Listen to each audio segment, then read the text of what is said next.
Good morning, everybody. Happy Wednesday. Welcome to TCF Live. My name is Dan Soul. I will guide you on a 3-hour journey through Courtlandia, and we'll start with Judge Skocelas in Allegan County, Michigan. But before we do, Barbara, thank you for the $10. I very much appreciate that. Let's get rolling. Violence. Silverstein, please. I'm sorry, who do we have? Strasser. I can't see through that. Attorney Strasser this morning. Tess Strasser on behalf of Mr. Alvarado for the limited purpose of arraignment. We have reviewed the charging document and waive a formal reading. He's entering a plea of not guilty. We did conduct a screen for indigency and found he does qualify, so he will be receiving a court-appointed attorney. Request this matter be set for pretrial and jury trial. When are not guilty, please set this for a jury trial. Indicate you're requesting an attorney at public expense. Bail will set a warrant authorization of $500 personal recognizance. This is a protective bond. Bail will be continued in that amount with those same conditions until further order of the court. Your case will be set first for pretrial conference with the prosecutor's office and then for a jury trial in this courtroom, District Courtroom A. The public defender's office has determined you are indigent and will be appointing an attorney for you at public expense. So an attorney from the public defender's office will discuss your case with you at your pretrial conference. Date and time of that is going to be sent to you by our clerk's office in the mail. So you are free to hang up from the court proceeding this morning. Be expecting your next court appearance date in the mail. Okay. About 262396 SD, People versus Michael Wayne Christie, here this morning for arraignment charged through a citation that was issued. This was issued through a misdemeanor complaint that was issued by the Allegan County Prosecutor's Office on charge of operating while intoxicated. Ms. Strasser, please. Tess Strasser on behalf of Michael Christie for the limited purpose of arraignment. We have reviewed the charging document and waive a formal reading. He's entering a plea of not guilty. We did conduct a screen for indigency and found he does qualify, so he will be receiving a court-appointed attorney. Request this matter be set for pretrial and jury trial. Well, not guilty, please set this for a jury trial. Indicate you're requesting an attorney at public expense. Court file shows you released from the Allegan County Jail on a $500 personal recognizance bond. Bail will be continued in that amount. Condition of bail on this charge: do not possess or consume any alcohol, marijuana, or illegal controlled substances. Your case will be set first for a pretrial conference with the prosecutor's office and then for a jury trial in this courtroom, District Courtroom A. The public defender's office has determined you are indigent. They will be appointing an attorney for you at public expense. So an attorney from the public defender's office will discuss your case with you at your pretrial conference. Date and time of that is going to be sent to you by our clerk's office in the mail. So you are free to hang up from the court proceeding this morning. Be expecting that in the mail. Okay. File 262358SM, People versus Tiffany E Daly, here this morning for arraignment charged through a misdemeanor complaint issued by the Allegan County Prosecutor's Office on a charge of domestic violence. Ms. Strasser, please. Tess Strasser on behalf of Stephanie Daly for the limited purpose of arraignment. We have reviewed the charging document and waive a formal reading. She's entering a plea of not guilty. We did conduct a screen for indigency and found she does qualify, so she will be receiving a court-appointed attorney. Request this matter be set for pretrial and jury trial. When are not guilty, please set this for a jury trial. Indicate you're requesting an attorney at public expense. Court file shows you released from the Allegan County Jail on a $500 personal recognizance bond. This is a protective bond. Will continue bail in that amount with those same conditions until further order of the court. Your case will be set first for a pretrial conference with the prosecutor's office, then for a jury trial in this courtroom, District Courtroom A. Public defender's office has determined you are indigent. They will be appointing an attorney for you at public expense. So an attorney from the public defender's office will discuss your case with you at your next court appearance date. Your next court appearance date is going to be sent to you by a clerk's office in the mail. So you are free to hang up from the court proceeding this morning. Be expecting your next court appearance date in the mail. Okay. Thank you. File 262284FY, People versus Lindsey and Dameron, here this morning for arraignment charged through a felony complaint issued by the Allegan County Prosecutor's Office on a charge of possession of methamphetamine. They also indicate she has a prior conviction for a drug offense and as a fourth or subsequent habitual felon, with all three prior convictions being for possession of methamphetamine. Ms. Strasser, please. Tess Strasser on behalf of Lindsey Damron for the limited purpose of arraignment. We have reviewed the charging document and waive a formal reading. We did conduct a screen for indigency and found she does qualify and will be receiving a court-appointed attorney. Request this matter be set for probable cause and preliminary exam. And this is a felony charge, and in district court, you are entitled to a preliminary examination on a felony charge. As required, we are setting that for you within 2 weeks. Your probable cause conference is a week from tomorrow, and that is September 10th. That will be at 1 p.m. in this courtroom, District Courtroom A. Your preliminary examination itself is the following Wednesday, September 16th at 9 a.m. also in this courtroom, District Courtroom A. Bail will set at warrant authorization at $2,000 cash or surety. Court file shows you posted a $2,000 surety bond. Bail will be continued in that amount at this time. Condition of bail is that you not possess or consume any alcohol, marijuana, or illegal controlled substances while your case is pending. Public Defender's Office has determined you are indigent, and they will be appointing an attorney for you at public expense. So an attorney from the Public Defender's Office will discuss your case with you at your next court appearance date. With that, you are free to hang up from the court proceeding this morning. Again, you're back in court a week from tomorrow at 1 o'clock in the afternoon. Okay? Thank you. About 262417 ST, People versus Michelle Christine Decker.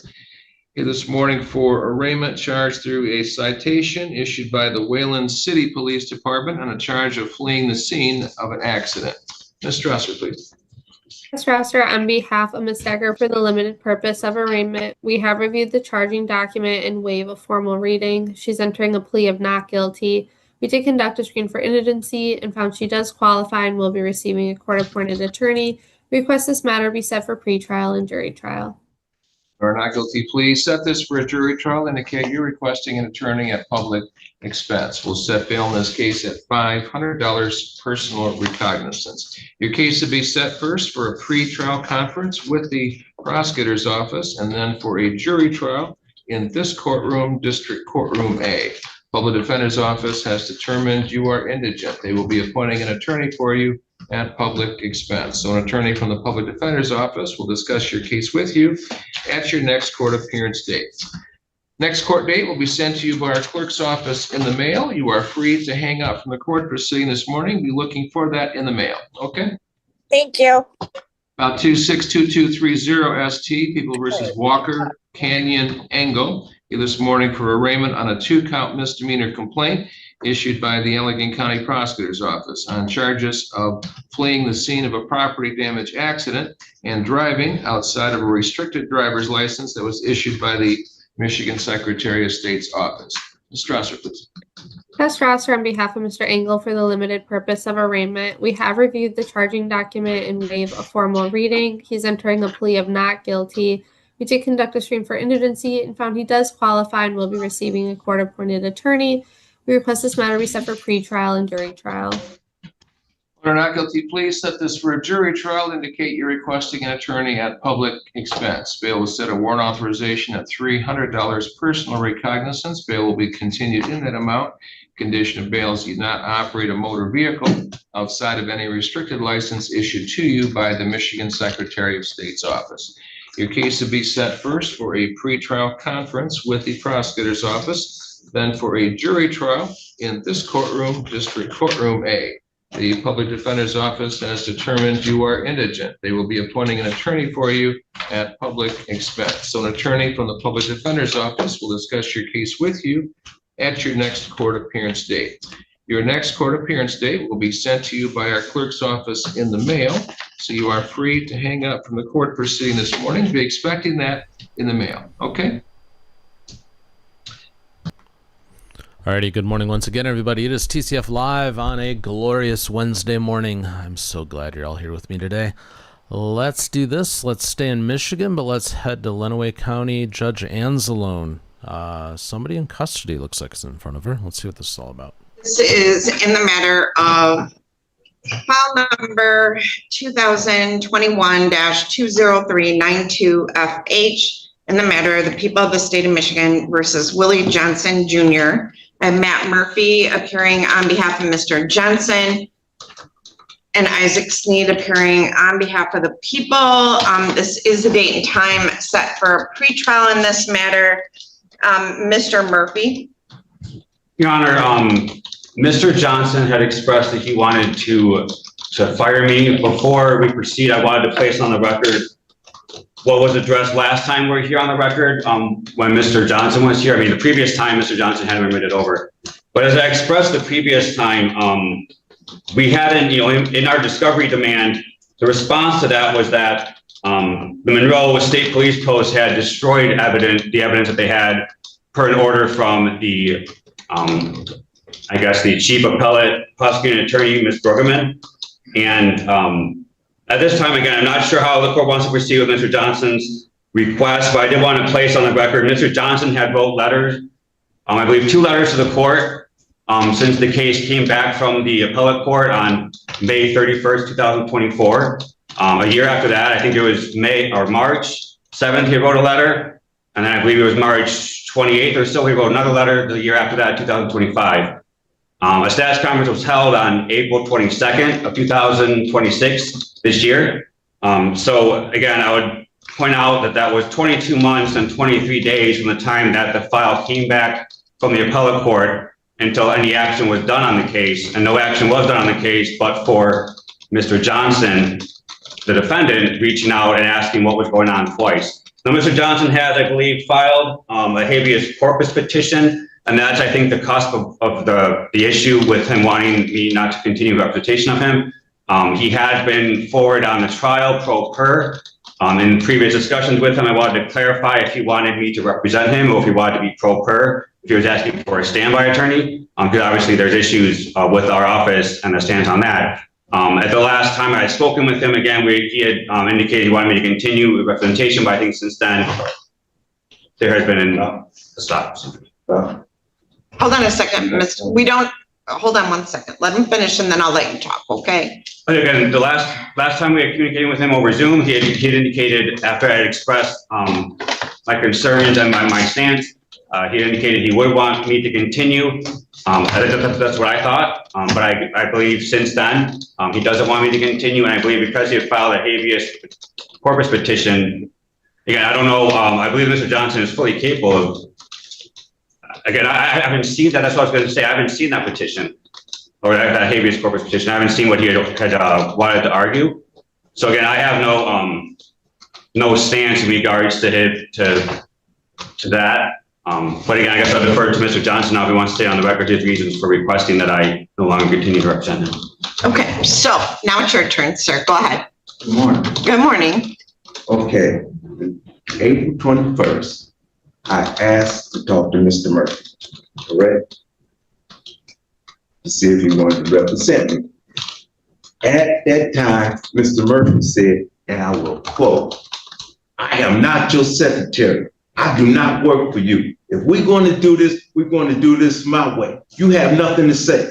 I don't know who Mr. Murphy thought he was talking to. I guess he thought he was talking to an empty. I'm a grown man. I'm 72 years old. I don't know who he think he was talking to. We came back into court. Before I could say anything, Mr. Sneed said, Monroe County State Police had destroyed the evidence. Okay? Now, before all of that, I had sent Mrs. Murphy a copy of what I wanted for him to file on the discovery. That's when we had this conversation when he got to tell me about, "I'm not your secretary. I don't work for you." He's not working for me. He's working for the state. He doesn't work for the state. Well, the county or whoever. He's not working for me. He works for that lady sitting right behind you. Now, I tell him, I said, "Look, you wasn't there. How you gonna tell me what happened that day?" Now, if he feel I tell him, I said, "Look, I got all my questionnaires wrote out, everything. for each witness, including the prosecutor. He asked me to send them to him. Oh, that's a violation. I can't do that. He's gonna share my information with the prosecutor. I can't have him do that. Then the prosecutor know what I'm going to say as I cross-examine the witnesses. That would be wrong for him to give my information to anybody. I don't trust him. I don't trust nobody. Well, that's why we did not get anywhere the first time I was here. You kept me in the box. Court of Appeal reversed it because you kept me in the box. In the box again. MCR 6.003. I'm not supposed to be in this box, but I'm in it. I didn't know I was coming here. You said August 5th. I wrote you a letter. I said, look, it's not my fault. They sent me to 8, they sent me to Ann Arbor for my aunt. It was not my fault that I wasn't here on April 5th. And on the 19th, I had to go back to Sparrow Hospital for my brain tumor. Now I'm here today. And nobody tell me I was coming here today, or else I would have brought my paperwork. I don't understand how from 24 to 26, I did not know anything about the Court of Appeal reversing. That's 2 years. The prosecutor received a copy the day the Court of Appeal ruled on the case. Well, why he didn't set no dates before then? From 24 to 26? If I would have never sent you a copy of the Court of Appeal opinion, we would not be standing here today. Am I correct? I have no idea, sir. I don't even remember your trial, so I'm looking. The Court of Appeals paperwork was March 21 of 2024 when we received that. Yes. Yeah. Okay. Why 2-year delay? I don't know, I'm looking. But let's go back to the other issue here. So, Mr. Jensen, I can tell you with all certainty, other than discovery rules, our prosecutor's office and our defense attorneys do not exchange information that's considered confidential between clients. They have uphold an ethic. You can roll your eyes at me all you want, but I'm telling you. Okay, but I doubt that would have happened, but he can't ask questions unless he has them in advance. That's called trial prep. And some questions can't be asked, like you don't get to question Mr. Sneed during a trial because of rules of procedure and court rules, if he was the prosecutor trying the case. So if Mr. Murphy said, no, we can't do that, he has an obligation to do that. Mr. Murphy never talked to me. Okay. Period. All right, but I would say that you should never represent yourself because you run great risk. If that's the case, if that's the way you run your courtroom. No, I'm not saying you have a right to represent yourself, but I don't advise it of anybody. Well, And so you have an option. You can appear, I'm talking now. I'm talking. You can represent yourself. You can have Mr. Murphy represent you and work together, or you can have him as standby counsel when the prosecutor objects or the court objects. Oh, we don't offer standby counsel anymore, Ms. Beecher? No, Your Honor, I don't believe that MIDC has ever. Okay. I need you by a mic if you're gonna say. Yeah, can you step over there by a microphone? I'm sorry. Your Honor, our office does not permit. Okay, so you have two options. You can hire an attorney, represent yourself, or go with the public defender's office. Some of the concerns you have, I think, are based on probably your treatment in the past, but I have never seen those things happen. I have never seen, well, first of all, I've never seen Mr. Sneed and Mr. Murphy go to lunch, have a conversation outside of court. But, you know, Mr. Murphy does a good job, but he may not do what you want because sometimes attorneys can't do what you want because it's not permissible.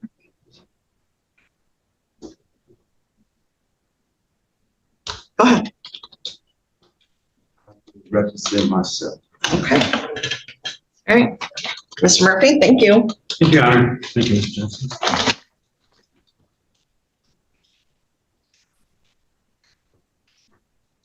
All right, so at this point, I can, let me see what the Court of Appeals said. Okay, so at this point, we can set it for another trial. Is that what you would like to do? All right, Ms. Adams, I'm looking for a one-day trial, please. Sir, please speak up when you speak. And if you want to bring me the book,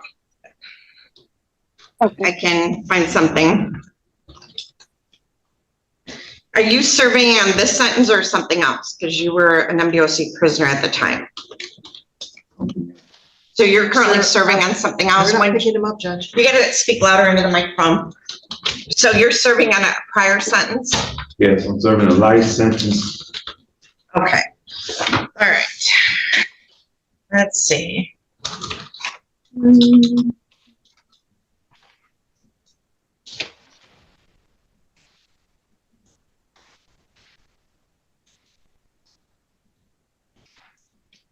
I can do Tuesday, December 1. Okay. Mr. Sneed, is this your file? It is. Is this going to be a bench trial or a jury trial? Do you want a jury trial or a bench trial? At 9 a.m. It'll be a jury trial, Mr. Sneed. I'm gonna see, set a final pretrial for November 4. I'm also gonna make that the deadline for all motions, and I'm gonna require that jury instructions. You gotta listen to me because you're gonna have to provide these on your own now. That'll be the day that any motions in limine, any other motions will be heard, as well as jury instructions and voir dire questions are due, all right? So you'll have to provide those to the court by that date. My questions? Motion deadline, motion in limines, if there are any jury instructions, as well as voir dire questions. Okay. Okay, and then those will be due that day. You can mail them or you can bring them that day. And we can always make copies that day for you for the prosecutor.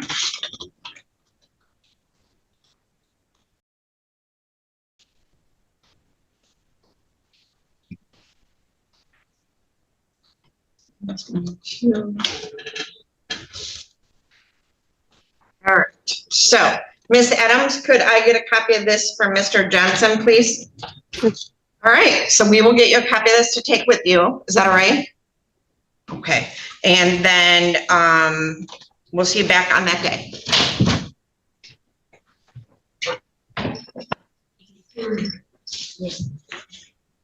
Here's your book. Alrighty, friends, good morning once again. It is TCF Live. It is good to have you all here with me. I hope your day is off to a good start. Let's stay in Michigan, but let's go say good morning to Judge McNally. 26W8435666A and C. Good morning. To your staff, we police and court Joseph Slater, number 61705. On behalf of Mr. Cortez G, stands to my right. My name is getting in for the attorney. Here, with Mr. Board's permission and consent. Is that correct, sir? Yes. And your name, sir? Cortez. All right, so your client pled guilty to operating while visibly impaired. That was on August the 19th. The operating while intoxicated was dismissed. Oh. Sorry about that.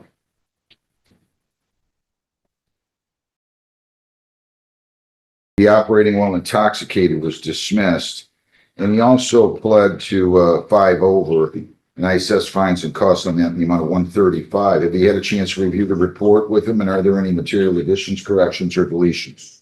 Mayor, I have received the substance abuse screening, the assignment recommendation. I have an opportunity to go over that with Mr. Gordon. There are major additions, corrections, and deletions, just some updates. Okay, go ahead. On the status employment At the time of the report, he had been terminated from his prior employment. He was a truck driver, given the situation.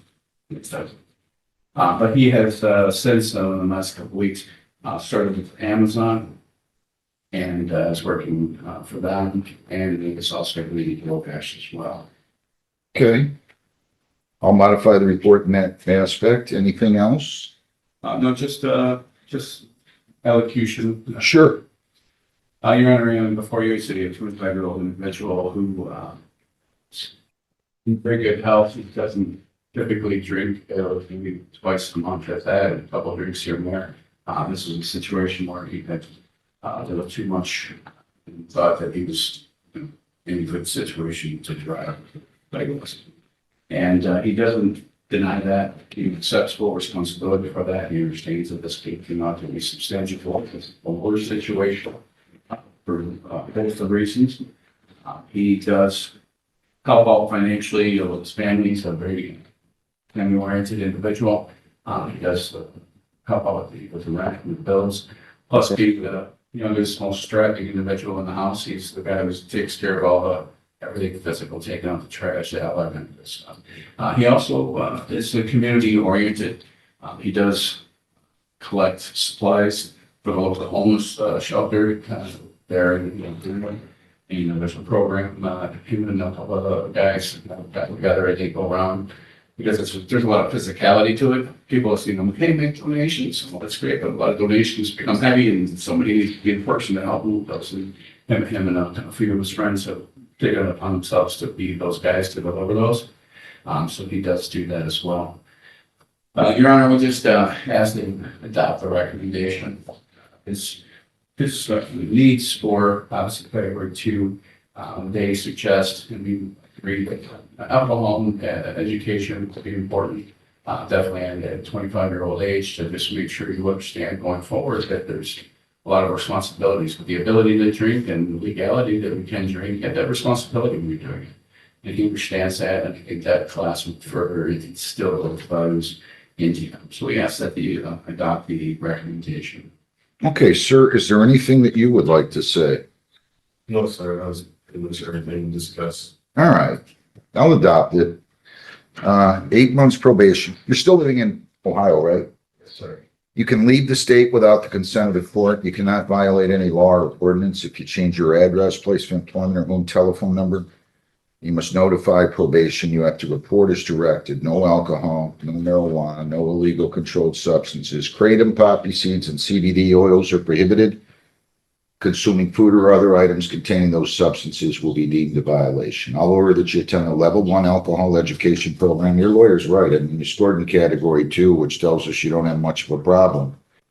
And the victim's impact panel, which is one night put on by Mothers Against Drunk Drivers. I'm going to order that you serve 3 days jail, credit 1. I'll let you serve the 2 on by way of community service, 16 hours community service. I'm going to give you until October 18th to complete that. 300 fines, 250 costs. $75 victims' rights fee, $50 justice assessment for $675. Screening fee is $60 for $735. $160 in probation fees for $895, plus $150 in cost of recovery. So it's $1,045. If you violate, your probation could be revoked. You could be incarcerated for 93 days. You have 21 days to appeal. You have 14 days to apply for a court-appointed lawyer for purposes of appeal. And also, you may be eligible for early discharge. So you stay out of trouble, get all this done in 4 months by statute, you're entitled to early discharge. Do you understand everything I've said? Yes. Does he have all this to pay, Mr. Slavin? As far as his ability to pay, they No. How much do you have today? About 400. You pay 400 now. Can you pay 50 per week, do you think? Yeah. You get paid weekly or bi-weekly? I mean, I'll tell you what, I'll just make it $65 bi-weekly, okay? And I'll start that beginning on September the 21st. And if you don't have the money on any of your dates that you need it, you just call the court, go on Zoom. I'll be glad to give you an extension. You seem like a nice young man. I am concerned that you're in here like, at a young age, and you already paid the fines and costs on the speeding, correct? Oh, yeah. Okay. That one. Yes. Judge, I'm not showing that the speeding ticket's paid. You didn't pay that yet? You mean the one you gave me for a week to pay for? The one that was a week to pay for? Let me see. I thought I ordered you to pay it at the time of the plea, which was back on August. No, we set it for today's date, I believe. Oh, I didn't assess costs on that? I wrote it down. No, On file C, you're gonna pay 135. 135. So I'll just have you pay that today. You'll pay the speed today. You must not have set it. And in the end, we pay 265 now on the impaired charge from the $65 by which we started September the 21st, okay? Wish you well, good luck, stay out of trouble. You don't want another one ever again in your life, okay? Good luck, thanks a lot. You have a good day, Mr. Slavin. Mia Faith Robinson, 26W843-927. Good morning, Your Honor. Deondrius K, Probation 78 on behalf of Miss Mia Robinson, Station Field. Your name, ma'am? Mia Robinson. All right, so she pled under HIDA, the child endangerment. I ordered a pre-sentence report. Have you had the opportunity to review the report with it, and are there any material additions, corrections, or deletions? We have had an opportunity to review the report. Your Honor, the only material change is that she is not employed right now. She just gave birth last week. So Congratulations. All right, what else?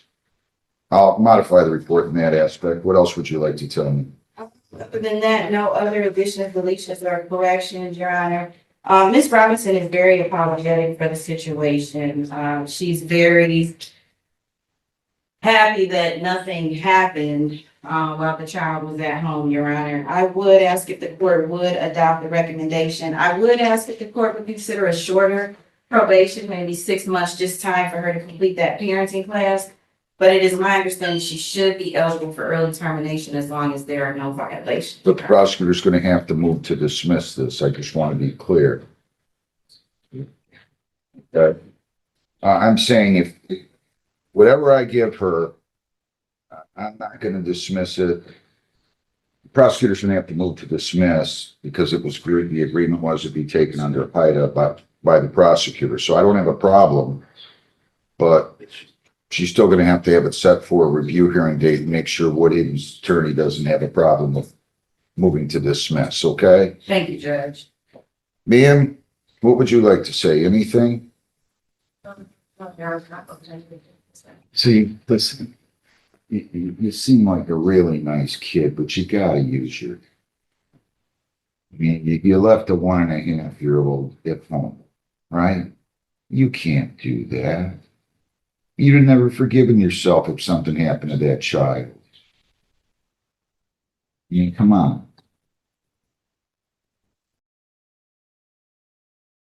Months probation. You cannot leave the state without the consent of the court. You cannot violate any law or ordinance. Change your address, place of employment, or home telephone number. You must notify probation. You have to report as directed. I'm going to order that you attend and complete a parenting program through the guidance center. I'm going to order that you serve 5 days of community service. You were in custody for a few hours, correct? Yes? Yes? Yeah. 6 days jail credit, 1 served 5, and I'll let you serve that by way of community service. 40 hours community service, I'll give you until November the 15th to complete that. 100 fines, 150 costs, 75 victims' rights fee, $50 justice assessment. That's $375, screening fees 60 for 435, probation fees are $240. Your total $675. If you violate, your probation could be revoked. You could be incarcerated for a period of 90 days. You have 21 days to appeal, and you have 14 days to apply for a court-appointed lawyer for purposes of appeal. Do you understand that? I understand. All right, we're going to give her a review hearing date, if you would, please. Heather, sometime at the end of August next year, middle of August. that'll be August 25th of 27. At 8:30 in the morning, okay? Now, does she need time to pay this, or can she? Yes, she needs a payment right. Do you have anything with her? No, Judge. All right, how much can you afford to pay?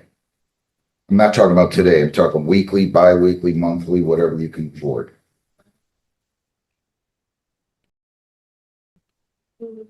Maybe $40. Okay. $40 bi-weekly. We'll start this beginning September the 21st.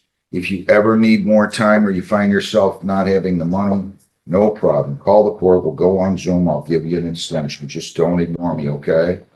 All right. I wish you well. You'll meet with probation. Thank you very much and have a good day. Miss Teal. Thank you, Judge. Rogers, Austin Sean Rogers, 25W8402889 B and A. All right, who's here on this one? Good morning, Your Honor. PLP 82378 on behalf of Mr. Rogers, Station. Austin Sean Rogers. All right, so he's going to plead on file A to allowing unlicensed driver to drive, correct? Yes. And then he has the judgment entered on file B, which he's going to have to take care of. If you plead guilty to allowing unlicensed driver to drive, possible penalties are up to 500 fines, 90 days jail, costs are all those that will not get reported to the Michigan Secretary of State. Do you understand that? Yes, Your And Honor. did you sign, read, and understand the advice of rights? Yes, Your Honor. You plead guilty, you'll be giving up all those rights, and we're not going to have a hearing or a trial. Do you understand that? Yes, Your Honor. All right. Charge allowing unlicensed driver to drive. How do you plead? Guilty. Were you on I-75 northbound in a 2010 Mercury near Weston Woodhaven, October 2nd of 25 at 5:20 p.m.? Yes, Your And were Honor. you in control of that vehicle, and were you suspended, revoked, or denied at the time? Yes, Your Are Honor. you on probation or parole? Yes. Anybody force you to plead guilty? No. I'll accept your plea, dismiss the suspension. What do we have here? What's he doing? Where is he done? He's got a valid license at least now, but why wasn't he here again for a year? I was in Wisconsin working, and when I called you guys at the time, you weren't doing the Zoom meeting, I had to basically come in for that. Well, did you tell me we're in Wisconsin working? Yes. They wouldn't have denied you that. What else, counsel? Anything? Your Honor, he's been gainfully employed. As Your Honor can see, his license is now valid. He is, I know Your Honor may see the warrants in the file. He's working through all of those warrants. He's currently on probation and. That was for all my addiction, Your Honor. What's that? That was, all those warrants was for a span and a half of 2 years when I was going through addiction. I've been sober for a year and a half, and now I'm taking care of the thing. I just took care of Garden City yesterday. I have to go get the $100 payment today. Anything else anybody wants to say? I want to tell you, Your Honor, he's just actively working through everything. He owes $213, right, Heather, on the speeding charge? I can pay that today. That has a balance of 248, Judge. 248. On this case, 100 fines, 125 costs, 75 victim's rights, $50 justice assessment, 350 or 90 days. You can pay the speeding today? I could pay 218 of it. I have 220 in my pocket, or on my card. Pay 215. Balance is going to be waived, Heather. We'll waive the balance on that one. Okay. And then on the other case, I'll let you pay. You can set up your own payment plan. What do you want to pay? I'm at 50 a week. 50 a week, starting this 14th of September. If you ever don't have the money, no problem. Call the court. We'll go on Zoom on or before that due date. I'll be glad to give you an extension. Just don't ignore me, okay? Yes, Your Honor. Thank you. Good luck. I'm glad you're getting your life in order. It's not. All right, good luck. Thank you, Judge. Thank you. People against. Purdy, Austin Jack Purdy, 2-6-W-8-4-2-2-2-1. Where's Mr. Purdy? Your name? Good morning, Your Honor. Austin G. Purdy. You were gonna hire a lawyer. Did you hire a lawyer? I wasn't able to go up at the time, so I had a court of labor. All right, I'll give you a lawyer. You're entitled to one. Never arranged, so we'll go ahead and give you a lawyer. And you will come back, your lawyer will meet with the prosecutor. And then you will come back in here, okay, with your lawyer. Any questions? So take a seat in the hall, Please. I need some white out down there. Yeah. Yes, you could take a seat in the hallway and then you'll come back in here with your lawyer. Thank you. You need the fast time. Priority Waste Inc. Alrighty, friends, as much as we love to hear cases from Priority Waste, because I have like 10 of them a week, let's move along. We'll probably check back in with McNally later, but let's go to Florida and Wade Mercer. I'm the county judge in Jackson County doing first appearances this morning. We have our two attorneys we almost always have with us today. We have Mr. John McDaniel, Assistant Public Defender at the jail. In the courtroom, we have Assistant State Attorney Jake Mitchell. Can you see both of us at the courthouse, Corporal? Yes, Your Honor. Perfect. We do not have friends or family here, Mr. McDaniel, so we can just start at the top of the list unless you need to take somebody out of order. The first case is Vanessa Davis. Davis, I'm assuming you just signed a waiver of extradition. Is that right, ma'am? Yes, sir. Yes, Your Honor. Okay. Do you have any questions about that extradition process, ma'am? No, I just wanted to stress that I am pregnant, if you're able to help speed up the process at all. Okay. So, Ms. Davis, I'm going to ask the jail to notify them today that you've signed the waiver of extradition, ma'am. They have 30 days to pick you up, but if you're still here in 15 days, I'll see you and I'll get an update. It looks like Geneva County, Alabama, which is just over the state line. So hopefully they're going to pick you up within the next few days. And it looks like there is a bond on these cases, and you'll have the right to post bond. I think in Alabama, you don't get a right to post bond until you get there, if I'm not mistaken. But Ms. Davis, any questions? No, that's it. Thank you. Just a second, ma'am.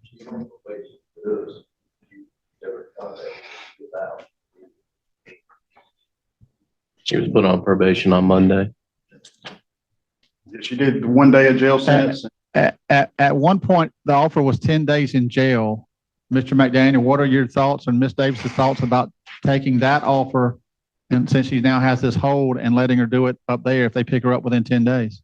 That would be my request. I think the state would be okay with it. If Jake's all right with that, I would request that. Ms. Davis want to do that?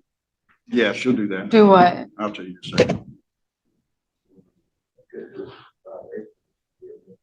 We would amend the disposition because no one knew that she had this hold, or she probably would have taken the 10 days.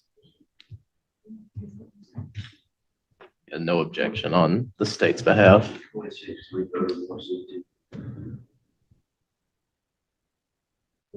don't want that probation.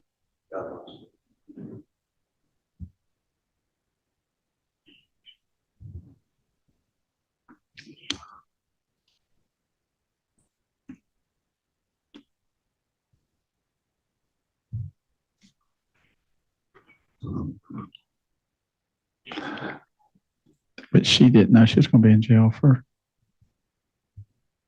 a waiver period.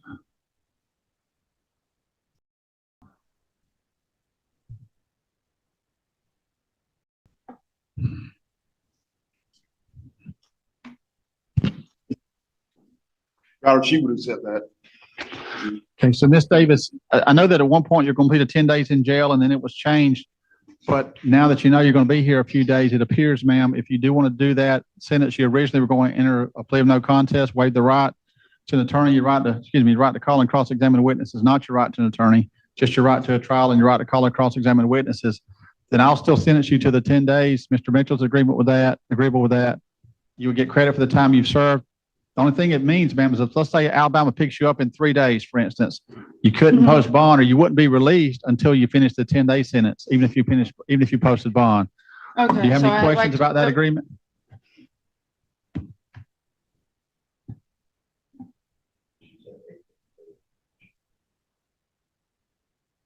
She might have 3 now. Question, John. No questions. Is that the plea you would like to enter, ma'am? What? Yes. I'm going to accept the plea. I'm going to amend the sentence with the agreement of the state to 10 days in jail, withhold adjudication of guilt, still the same fine, which would have been $400, correct? That fine will be a civil judgment. And how much credit does she have, Mr. McDaniel? So she come in here, when was it? It's been 2 days. Third day or fourth day. Today's my 3rd day. 3 days credit. 3 days credit. So Ms. Davis, ma'am, what that means is they still going to be notified today to pick you up. I'm going to ask the jail to go ahead and notify them, but you may have actually finished the 10 days before they even pick you up. Ms. Davis, you no longer have probation in Jackson County because of what you've just done. You changed it to 10 days, so you don't have to worry about probation. That's kind of the main benefit to you of doing it this way. Any questions, Ms. Davis? No, that's it. Thank you. I wish you the best, ma'am. We have State versus Matthew Collins next. Thank you. Mr. Collins, good morning. Mr. Collins, you have a hold out of Calhoun County. I took a look at the warrant this morning and the teletype actually says no bond. It says it's a violation of probation charge down there with no bond. So what that means is you'll be held for Calhoun County. You'll get down there the next couple of working days, possibly even today, but it could be next couple of working days. And when you get there, you'll go to another first appearance. But right now they're saying they want you with no bond. Any questions? No, sir. All right, sir. Wish you the best. Thank you. Yes, sir. Percival Thomas. Would you like to use the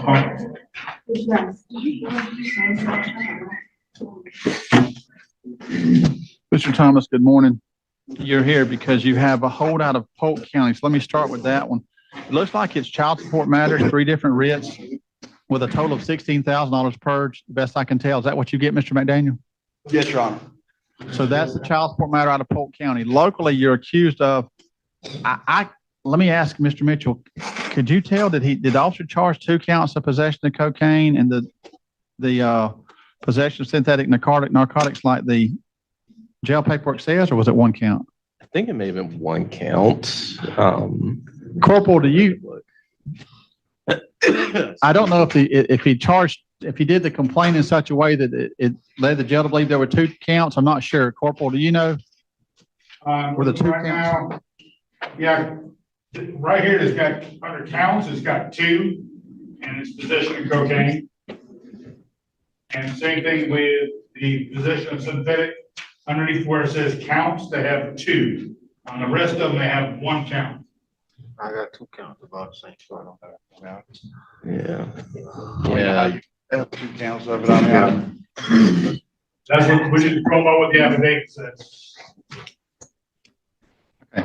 Mr. Mitchell, do you see probable cause for 2 counts or just 1 of the possession of cocaine? I'm not sure where the 2nd count comes in at all. I might have missed that. Take a second and read it again if you need to. Yeah, if you don't mind. Your Honor. Sure.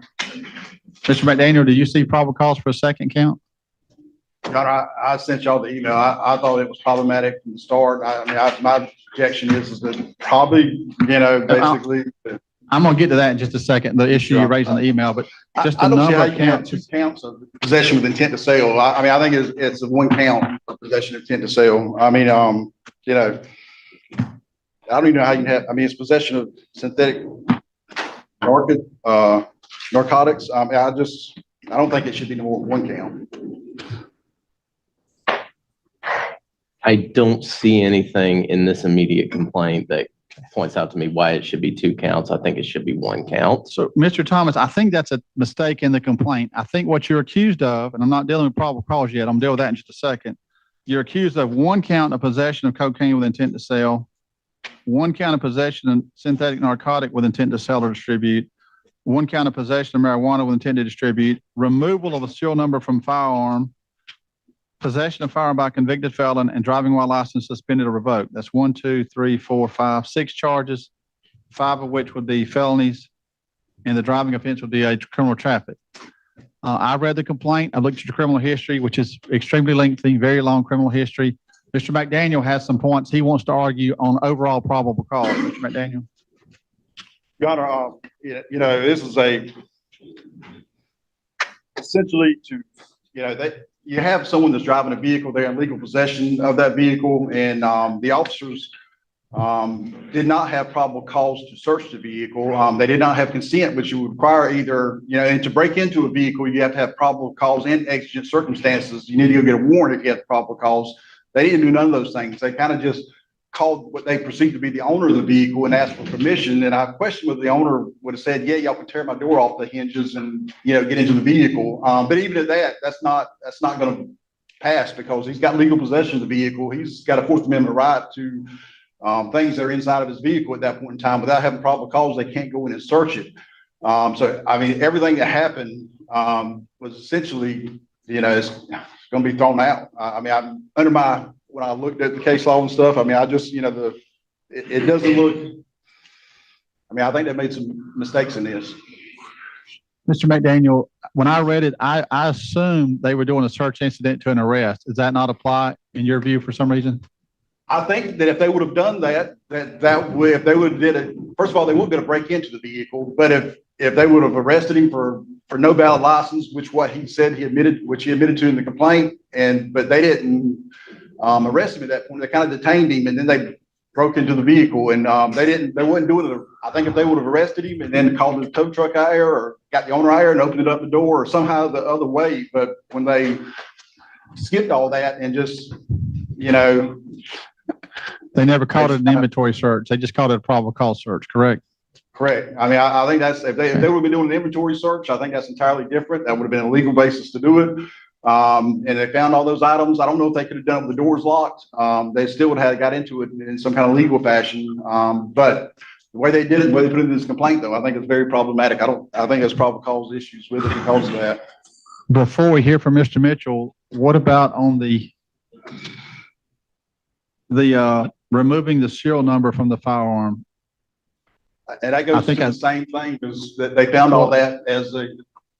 No, it's different. There's two crimes in that same statute. One is removing a serial number. One is possessing a firearm with a serial number removed. One's a felony and one's a misdemeanor. And they charged him with removing the serial number. I didn't see any evidence at all that he removed it, but I may have missed it. I didn't see the evidence that he actually removed it. He was in possession of it, but I go back to it. I think it's all allegedly in possession of it, but I go back to it. It's probably all going to get thrown out because it was an illegal search more than likely. Thank you, Mr. Mitchell. I think there is enough for like probable cause for first appearance purposes. Like Mr. McDaniel said, I can't speak for a future court date when maybe a motion to suppress may be filed, but as it pertains to the overall search, state contends that it is a legal search given the circumstances. He pulled into a driveway that at first he claimed was a friend of his. They actually contacted the homeowner, and the homeowner was saying that he didn't know who Mr. Thomas was. So state contends that this vehicle would have probably been towed eventually because it was in a place it did not belong and inventoried then. As for the, locked search part, the keys to the vehicle were locked in the vehicle, and I think that's what he said, but then eventually later on in the complaint, it says he threw them in the yard and they found them in the yard. They were just going off of what he said at that point. And they did get consent from the registered car owner to use the lockout kit to actually get in the vehicle, resulting in them finding those items. We contest that there's enough for probable cause today. I did also want to point out that I think you made an allusion about the suspension, about how there was no mention to his license suspension, but he did say that he's never had a valid license in the state. So we would contend that at least on that charge. Tell me, where's that at? Because I just missed that if it is there. I did see it right there. Thomas advised not possess a valid driver's license. Okay. At least for that portion of what about the removing the serial number from the firearm? I think unless we have more, it's enough to say that it's possessing a firearm with a removed serial number. I didn't see anything in the complaint that says he personally removed the serial number. Thank you. So, Mr. Thomas, some issues are probable cause issues for first appearance. Some issues are for later, for some type of motion to suppress, and it kind of gets a little muddy sometimes, which it is, which type of issues it is. A lot of these issues Mr. McDaniel are raising very well may be legitimate arguments, but they're not probable cause issues from my perspective because they had probable cause on the initial charge, the warrants from the other county. And as Mr. Mitchell mentioned, the parking of the car and allegedly in a residence you didn't know, even though you said you knew the homeowner allegedly. So I'm going to find no probable cause on the firearm charge because there's no evidence at all that you removed the serial number. There is evidence that you possess that firearm. So I'm going to find probable cause for the misdemeanor of that, not the felony version of that statute that the officer accused you of. I'm going to find probable cause on the other charges, except I'm only finding probable cause for one count of the cocaine and one count of the synthetic narcotic for the reasons I've already mentioned. Given all of that, Mr. Thomas, I've looked at your criminal history. It shows you've been to prison twice, got out most recently in January of 2020, sir. Your bond on the possession of cocaine with intent to sell or distribute is going to be $15,000. The same bond will be on the synthetic narcotic, $15,000. The marijuana with intent to distribute is a third-degree felony, so that's going to be $10,000. Actually, I'm going to make that $5,000. The removal of serial number from firearm, now that that's a misdemeanor, that'll have a $2,500 bond. The biggest one's the possession of firearm by a convicted felon. That's going to have a $25,000 bond. Driving license suspended will be $2,500 bond. Did y'all get all those? When you add those together, I get 65.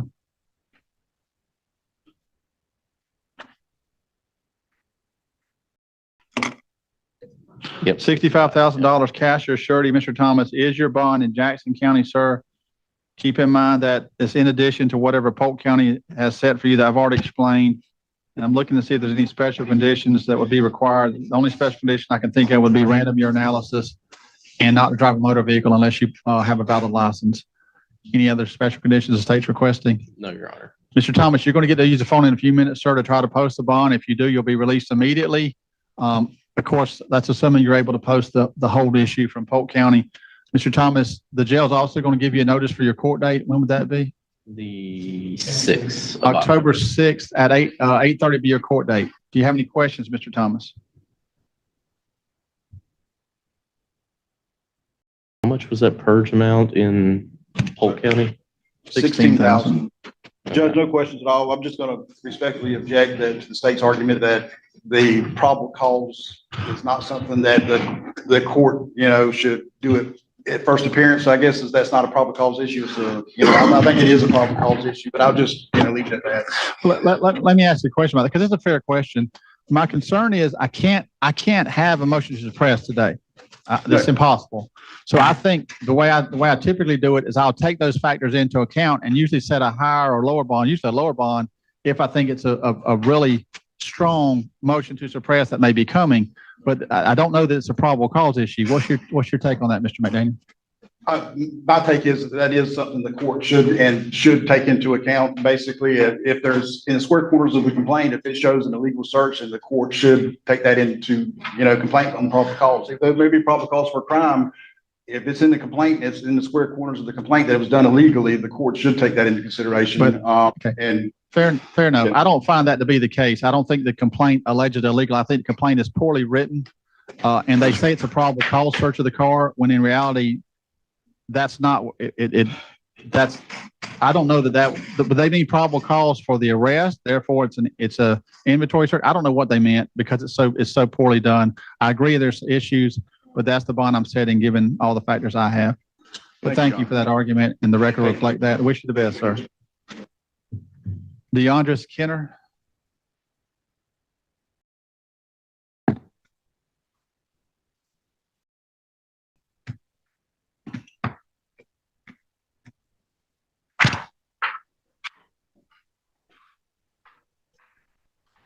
Mr. Kenner, good morning. Mr. Kenner, you're here because you've been accused of one count of grand theft motor vehicle. Mr. Kenner, I've read the complaint in your case. I've also learned by looking at the Florida Department of Corrections website that you appears to be on probation in Jackson County for case 24471 CF. Listen to the attorneys and we'll address your bond status. Mr. McDaniel, anything? Your Honor, I don't have anything. I mean, except, I assume it's his boss. He works for his boss and, he drives the truck every day, but I assume there's something going on there, but I don't have anything else to add to it. Thank you, Mr. Mitchell. Nothing, Your Honor, but actually probation has already been informed. I sent an email this morning regarding his VOSP. Thank you. Mr. Kenner, I'm going to set your bond. There is probable cause for the grand theft motor vehicle. I'm going to set your bond at $10,000 cash or surety in the grand theft. Don't try to post it, Mr. Kenner, because of you being on probation, in virtually every case that there's probable cause, I hold the individual 7 days and ask probation if they wish to file an affidavit or not with a circuit judge. So you don't have a bond for 7 days in the VOSP. Mr. Kenner, we'll see if they get a warrant or not. I'll see you in 7 days. And if they have a warrant, we'll see what it says, if there's a bond on it or not. Mr. Kenner, in this case, jail's also going to give you a notice for your court date, which should be October 6th at 8:30. Mr. Kenner, do you have any questions? So what, the person, drop the charge, will my condition, will my probation continue after that, or how that works? If your employer or the owner of the vehicle asks to drop the charges, they have to ask. It's not their call. It's the prosecutor's call. If they ask, and if Mr. Mitchell's office then decides to drop it, then the probation office will decide whether or not they're going to try to go forward with a violation. So that's a lot of ifs. That may happen. I don't know. But as of right now, we just kind of have to wait and see what they do, okay? Does he also have the no contact condition? Yeah, there is a no contact condition with the alleged victim. So at least for now, Mr. Kenner, okay? Have a good day, sir. Evan Bagwell.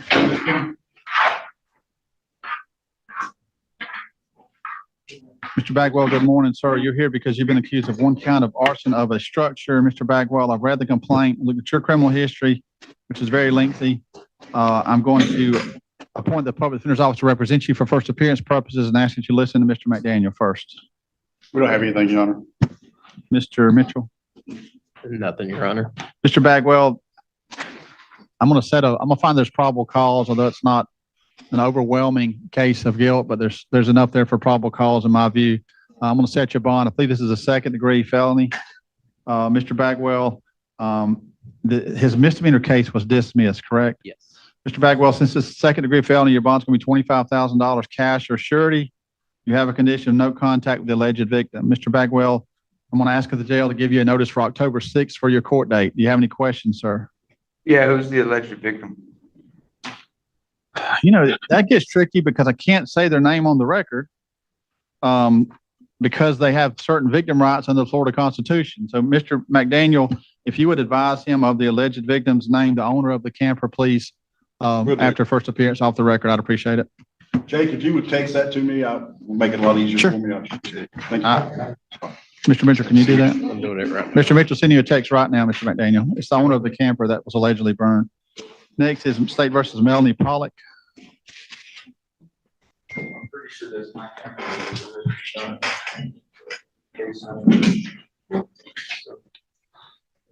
Ms. Pollock, good morning. Ms. Pollock, you're here because you're accused of one count of violation of drug offender probation. On two cases you're on probation for. Ms. Pollock, these are the ones that I held you for 7 days and suggested you be cautious before posting bond. Well, looks like the warrant finally came through. It is a no bond warrant signed by the circuit judge. I want to arraign you this morning, which means I want to get you a lawyer appointed if you're asking for one. Ms. Pollock, would you like to have an attorney appointed to represent you? Oh, yeah. She say yes? Yes. Yes. I'm going to appoint the public defender's office to represent you. Ms. Pollock, listen to Mr. McDaniel, please. Your Honor, we're going to plead not guilty. He has to set this on the September 13th pretrial docket. She has a pretrial date on that day. I think Ms. Simpson's already talked to her, so she'll be back to talk to her. So is where we passed the cutoff for that day? But she's going to be on that date anyway. She's already on the day from another case? From yesterday, yeah. Yeah, she was arraigned yesterday. And y'all just reset it for that date? Yes. Okay, so what, September the what, Mr. McDaniel? 13th, and you can verify that. That's what I've been told. It was September 13th, the court date they gave her. I didn't check, but if you want to verify it. I think that is correct. I know it was alluded to yesterday that Ms. Simpson might be conflicting, so it'll probably be Amanda Kelly that'll probably come out to see her on that day for the purpose of the conflict. Ms. Pollock, we'll double check just to make sure that's the right court date, ma'am. Yeah, it's the right court date. I had the papers, but I gave them to my mom. Okay, no problem. I'll take your word for it. So that'll be your court date, ma'am. Ms. Pollock, any questions? No, sir. All right, ma'am. Have a good day. Valena Pullum. Ms. Pullum, good morning. Ms. Pullum, you have a couple of warrants. The first is a Jackson County warrant for case number 25355 CF, charged in one count of uttering. There's a failure to appear warrant for pretrial conference. The judge in that case has set no bond. That's Jackson County. In addition to that, you have a Washington County warrant for violation of probation, also having no bond. So, Ms. Pullum, you're probably going to deal with the Jackson County case first since you're here, and then you deal with Washington County at a later date. It was a pretrial, so what will happen is I'll ask you be added to the next pretrial docket to get you back on schedule. Do we know when that is, Dawn? Is that the date we just gave Ms. Pollock? Is that a pretrial date Ms. Pollock was given? Yes. I doubt she'll, I don't know if they've done the docket yet or not, but. We said the 14th. We haven't received a docket for the pretrial. Okay, Ms. Pollock, I can't tell you for sure what docket you're going to be on. Ms. Pollock was already on that docket on a different case. You may or may not be on that same docket because you may have missed the cutoff for that docket. What I'm going to do is ask Mr. McDaniel to notify your attorney in that case that you're in jail with no bond, and that attorney should take steps to try to get you on the appropriate docket, ma'am. You'll either be on that docket or the next one. You're confused about something? I think it's the 15th. Is it 14? 15th. So Miss Pullum, you're going to be seen you'll be placed on the next pretrial docket that hasn't had a cutoff yet for the cutoff already. And I don't know if the cutoff for one next week has passed or not. Any questions? Any questions? No. No. Good luck. Have a good day, ma'am. Timothy Gibbs.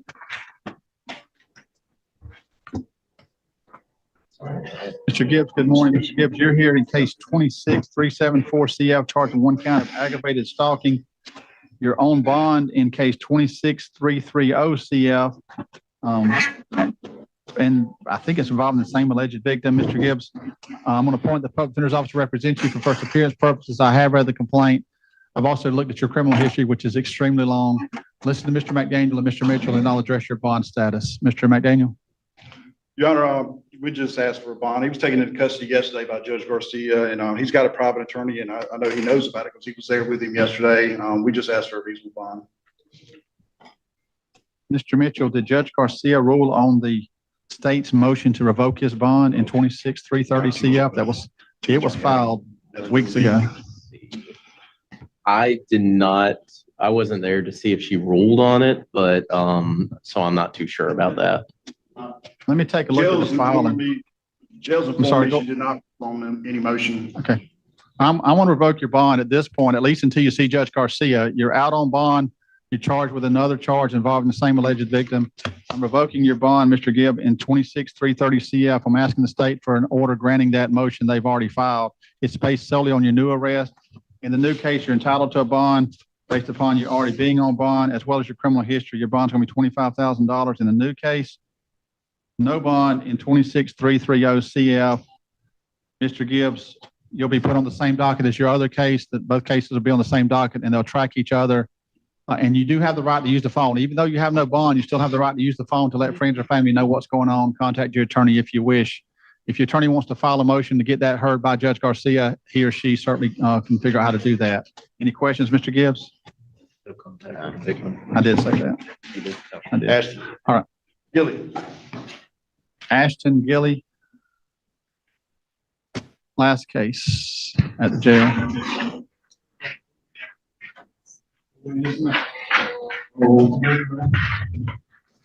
Gilly, good morning. Mr. Gilly, you're here for a new charge of trespass after warning. Mr. Gilly, I'm appointing the public defender's officer to represent you. I have read the complaint. Listen to your attorney, please. Your Honor, I swear to Mr. Gilly, he's going to plead no contest to the charges listed. You understand he'll be sentenced to 90 days in county jail, 1 day jail credit, $370 fine. He has signed his plea waiver form, waiving his right to jury trial and call witnesses. That will resolve this case today. Mr. Mitchell, is that okay with the state? It is, Your Honor. Mr. Gilly, did you hear that agreement? Yes, sir. Mr. Gilly, do you have any questions about that agreement? No, sir. Is that the plea that you would like to enter to resolve this misdemeanor, sir? Yes, sir. Mr. Mitchell, is there an objection to possible inpatient drug treatment if they find somewhere that he wants to go and that will accept him? No, no objection. So, Mr. Gilly, I'm going to accept your plea of no contest. I'm going to find it's freely and voluntarily entered with the advice of counsel. I'm going to judge you guilty of that offense. Trespass after warning, sentence you to 90 days in jail, give you credit for 1 day you've served. I'm going to order court costs and fines of $370. The complaint alleges there may be a drug issue. Mr. Gilly, I would let you go and serve this sentence in an inpatient drug treatment center. If that's something that interests you, talk to the jail staff about that. They have different, someone from the Sheriff's Department, Ms. Colbert, and then as well as Chaplain Pipping that will help people get in programs if they think it would help them. So if that interests you, talk to one of those individuals, and then they'll get you back on the first appearance docket, and we'll talk about it more. If you'd rather just serve your sentence, then that's okay too. Mr. Gilly, any questions? No, sir.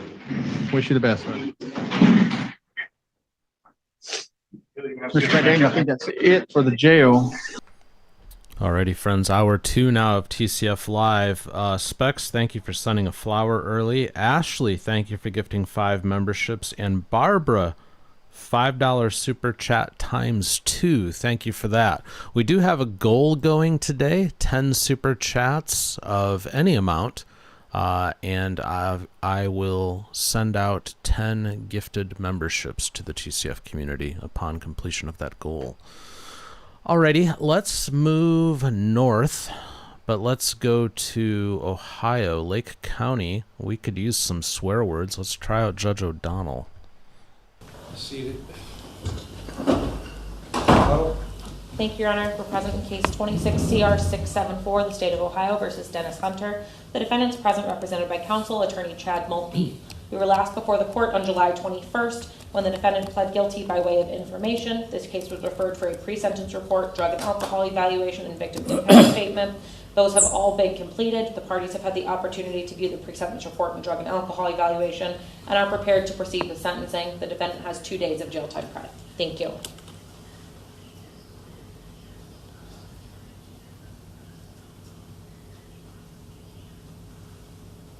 What was that? Talking on the phone, so they couldn't have Jim move down. Wanda's talking on the phone to somebody? Yeah. All right. Mr. Mulkey? Thank you, Your Honor. We are prepared to proceed with sentencing. May it please the court and counsel. My client is 66 years old. He's indicated to me that his primary concern is for his job at which he has been employed for the last 18 years at the Rabbinical College of, and he pronounces it Tel Shi. He's maintenance supervisor there. He would like to get back to that job. He recognizes that he needs help with getting his alcohol issues under control, which led to this event. As the court is aware, he is currently serving local jail time on a protection order violation with an out date of October 10th. We would ask the court to consider him entering and completing the jail treatment program, getting a mental health evaluation, and then upon release from the jail, we're asking that he be allowed to attend AA meetings, obtain a sponsor, refrain, of course, from the use of alcohol. I know NeoCap was potentially mentioned, but he would like to see if he could get out of jail in lieu of NeoCap, try the benefits from the jail treatment program, and get back to work, Judge. So that's what he would like to do. He doesn't exactly remember what happened during this incident. Once again, we go back to the alcohol issue, which seems to be the underlying issue for him here. He did suffer some tragedies in his life, including the death of his beloved wife, who died of a heart attack a number of years ago. His life hasn't been the same since then. So he's been in some rocky situations here, and the alcohol exacerbated those situations beyond his control at this point, Judge. So we would ask for community control with jail treatment program, community control subject to all terms and conditions. Thank you. All right, Mr. Hunter, what do you want to tell me before I sentence you? I really don't know, Judge. My life just hasn't been the same since I lost my wife. I really need to get back to work. Well, what happened? What happened in this situation? Well, I went and got surgery done on my mouth, and I was bleeding. I was bleeding like for 2 days almost, and I went and had stitches put in my gums, and I guess I dropped some blood on the vanity, and she just went off. She just went off because of the blood. What do you mean she went off? She went hysterically off. She just started screaming. I just cleaned this up. Why you keep on bleeding? I said, I don't know why I'm keep on bleeding.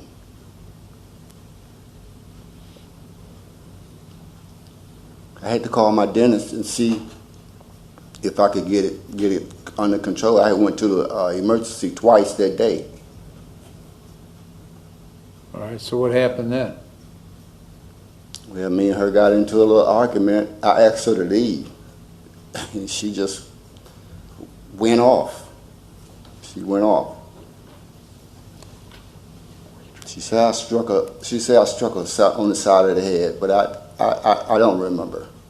What do you mean you don't remember? I just don't remember it. Well, I mean, how much had you been drinking?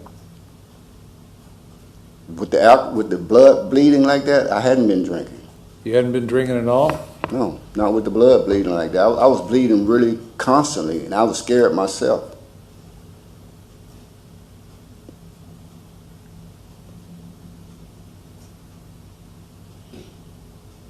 Well, she says you struck her in the, I believe, in the side of the head when it hit her near the ear. Is that right, Ms. Tuttle? Yes, Your Honor. Anywhere else? Is that it? I believe it was just the injury to her ear and her inability to hear and had ringing in her ears. Okay, how'd that happen? I really don't know, Judge, to be honest. Well, listen. You were here on July 16. Mm-hmm.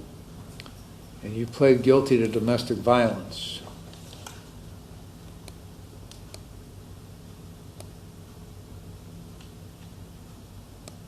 And the charge is you knowingly caused or attempted to cause physical harm to Gina Suber, and that she had a prior domestic violence from 2012, right?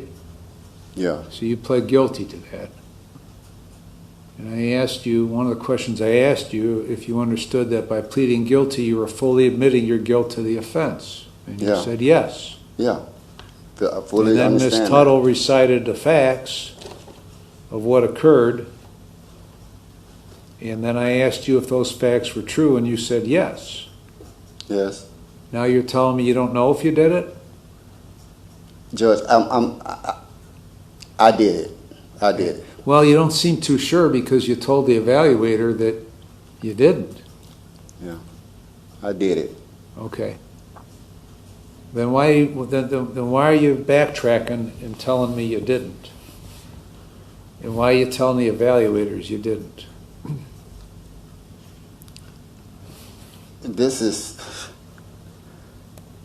I don't know. I did it. I did it. Whatever she said I did it. All right. You got a problem with alcohol? No. No? I don't think so, but I'll go through all the classes or whatever you want me to do. Why are you in jail right now? Because of my actions. What actions? With Miss Suber. Well, specifically what actions? Me and her got in an argument. Okay, so you got arrested, right? Mm-hmm. You had a bond, mm-hmm. and part of the bond condition was the GPS, right? Yeah, I didn't have a GPS on. The part of the problem was one of the conditions were you were to be GPS monitored and not have any contact with her, right? Right. Then why did you go back to her condo? Because she, Your Honor, she came to my job, and she the one who insisted that I come back home. I was sleeping in my car. She insisted that I come back home. I'm paying the rent. I have been paying the rent for the last couple of months, and I'm sleeping in my car. And she insisted that I come back home. That's the only reason why I went back. Part of your bond condition was no contact with her, right? Yeah. Not her. She don't have bond condition. You have bond condition. Right. And you violated the bond condition. That's why you're in jail for a 90-day sentence, right? Right. Okay. Now, you know how this stuff works, right? Yeah. I mean, you got a domestic violence in 99. Yeah. You got one in 02. You got one in 12. So you got an aggravated menacing in 22. So you know how this stuff works. Mm-hmm. So it doesn't matter if what you say is true and she came to your job and begged you to come back, doesn't matter. You're not allowed to go back. That's why you're in jail now. Yeah. Okay. Now,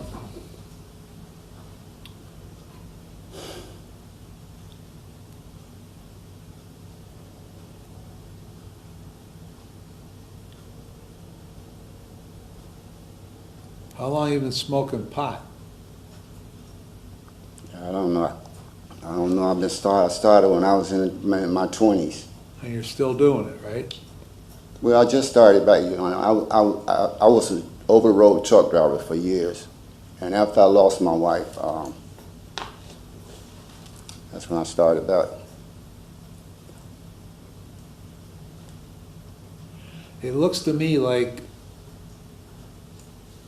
your use of alcohol was a big contributing factor to what happened with this domestic violence. Am I right or am I wrong? You're right. So what are you going to do about that? Try to get some help. Even though you don't think you really need it, though, right? I mean, you sound like you're halfway there with everything. Halfway there with there was an assault, but not really. Halfway there that alcohol had something to do with it, but not really. Halfway there with I don't have a problem, but I could go to classes. So if that's the case, if you're halfway in on all this stuff, it seems to me ain't nothing going to change. Well, because you don't see the need to change anything. Where do you expect you're going to live when you get out of jail? I'm going to live with my son until I can get me in a place, an apartment. Weren't you living with your son when you got out on bond, and then he kicked you out? Mm-hmm. Okay, so what? So he kicked you out. Because he kicked me out because she kept coming around the house. All right, it ain't her fault. Yeah. None of this stuff is her fault. Okay? You may argue with her. Mm-hmm. You may not like her very much because she's always picking on you. But so what? If what you say is true and she's causing all this problem, which is making you do what you do, then you probably shouldn't be hanging around her. You're right, Your Honor. So if you get in this argument with her about the blood being all over the place, and then you go right back and put yourself in that position again, then what are you doing? What are you thinking? Actually, I just didn't have nowhere else to go, to be honest. I just didn't have I was tired of sleeping in my car. I'm paying rent for her to live there. Well, then stop paying her rent. Well, you know, Your Honor, I suggested that I do, but then she's going to tell me, oh, you're going to see me homeless. You're going to see me homeless. Well, you know, you're not responsible for her. You know.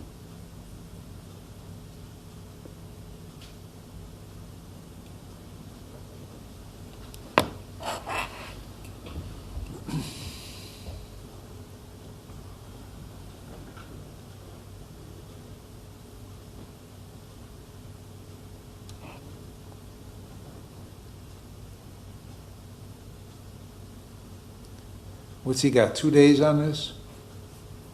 I've been in jail. Yes, Your Honor. You've been in jail when? I've been in jail for 55 days today. And you got 35 more to go? 35, yeah. Anything else you want to say? No, sir, that's it. Ms. Tuttle? Thank you, Your Honor. The state is recommending that the defendant serve a prison term in connection with this case.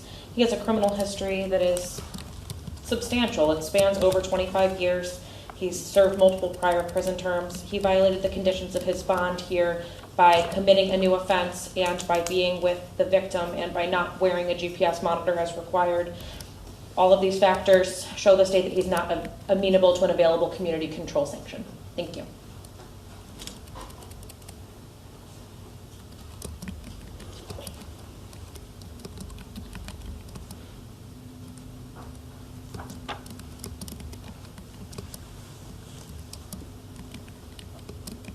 Is there that order's in effect, right? Whatever the protection order? Yeah. Yes. For how long? I believe it is in connection with this case. So I think that upon a sentence here, she needs to get an additional protection order. All right.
All right, I've reviewed the pre-sentence report, the drug and alcohol evaluation, the victim impact statement. And I've considered all the provisions in 29, 29, 11, 12, and 13. I'm going to place you on community control for 3 years. You're going to serve 40 days in jail with credit for 2. The last 30 days you're going to be in the jail treatment program. You're going to complete the program and follow all recommendations. You're to attend at least 3 AA meetings per week and obtain a sponsor. You're to have no drugs or alcohol, and you'll be tested.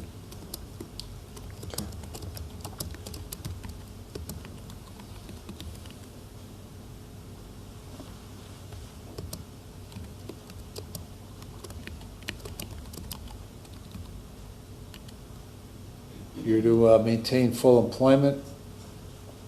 You're to have no contact with the victim. I don't care if she calls you. If she calls you, hang up. Okay. If she comes around, go the other way. I don't think that's going to happen because I don't think she wants anything to do with you. And you're going to pay the costs and supervision fees. Is Henley any other terms? Your Honor, do you feel that anger management is appropriate in this case? Well, I'll tell you what. We're going to do the decision points program through probation and follow all those recommendations. Do you understand all the terms? Yes, sir. Do you have any question about the terms? No, sir. If you violate, the state will file a motion to terminate your community control. If I find you violated, then I'll send you to prison for 18 months. You understand that? Yes, sir. Okay. Now, your criminal history, there are specific drug cases, there are specific alcohol cases. My wild guess is that the domestic violence has all had something to do with drugs and alcohol. Okay, so you may be only part way admitting that you got a problem with this stuff, but you do. Objectively, you do. So Yes, unless sir. you stop it, you'll be back again. Okay. Anything else, Ms. Tuttle? No, Your Honor, thank you. Mr. Mulkey? Not at all, Judge. Thank you. All right. Alrighty, my friends, halfway through TCF Live on this Wednesday morning. Thank you all again for joining. Specs, thank you for the $2 super chat. Lindsey, thank you for the $1.99. We are 4 out of 10 for our goal this morning. Thank you all for participating. Let's go back up to Michigan. Check in with Judge DeSanto. I'm dealing with this firm.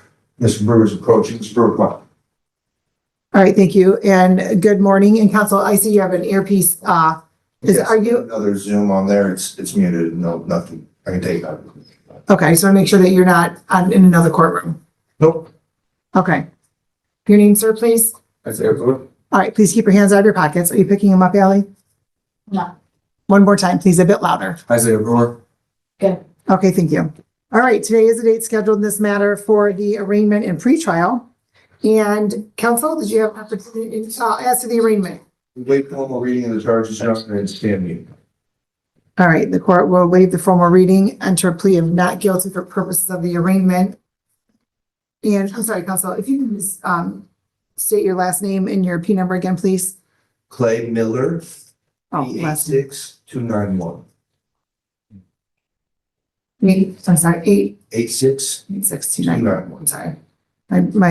My brain is not catching up with my hand here. Okay.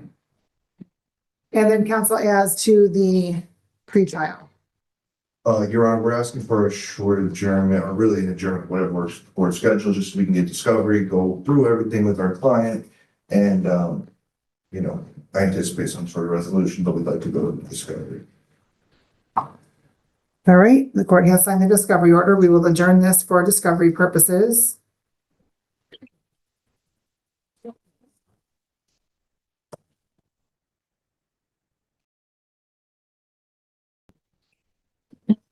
December 2nd. I'm sorry, December 2nd at 1:30? Yes.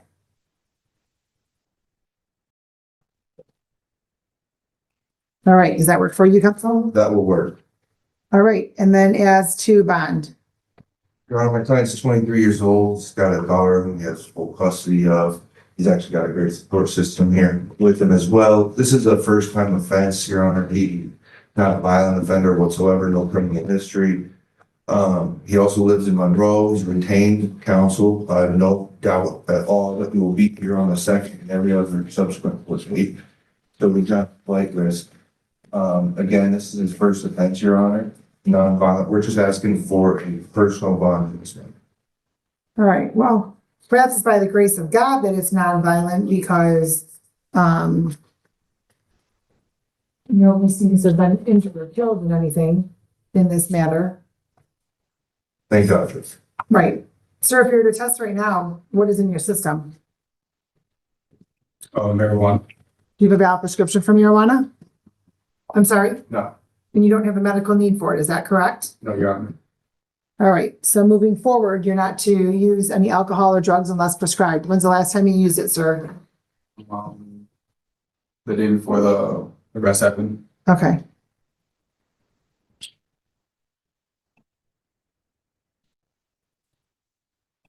Are you out on bond in any other jurisdiction, sir? No, Your Honor. And you had your daughter in the car? She is not.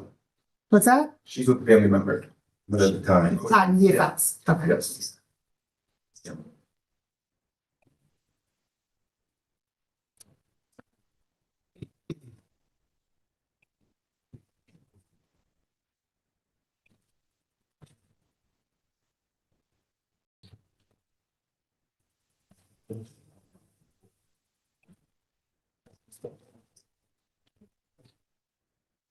And where is it you work, sir? Simply Coney Island in Brownstown. What's it called? Simply Coney Island. Oh, okay, where's that? It's on Sibley Road, like Largo. Oh, 75. okay. All right, and you did post there was a bond posted, so I will, by a bail bondsman, the court will continue bond.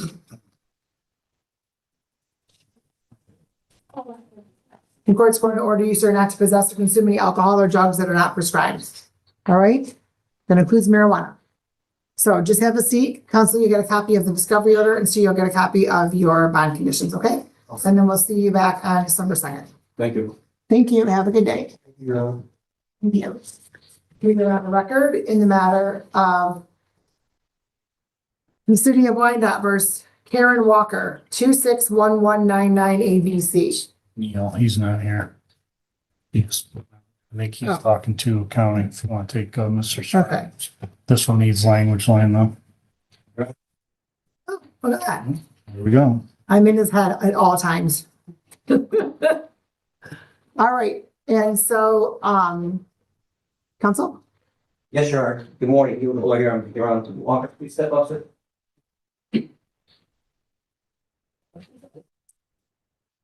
Your Honor, please state your name into the microphone, sir.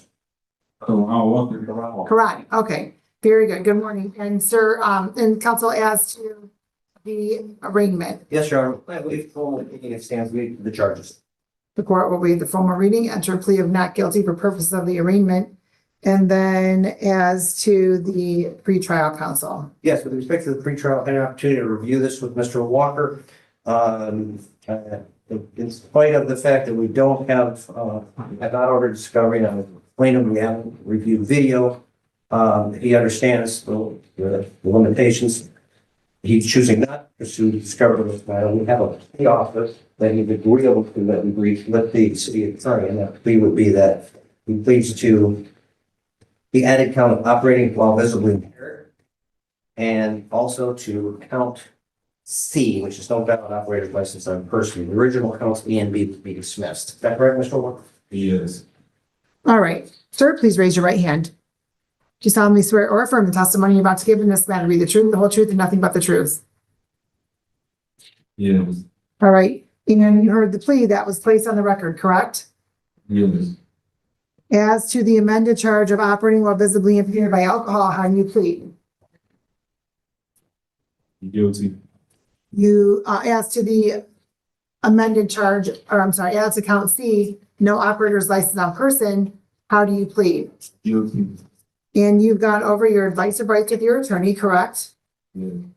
Would you speak up, please? Yes. And you understand all of those rights? Yes.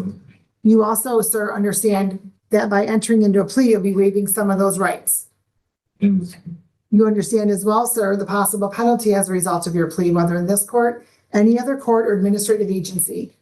Yes. Knowing all of that, do you want to continue with your plea?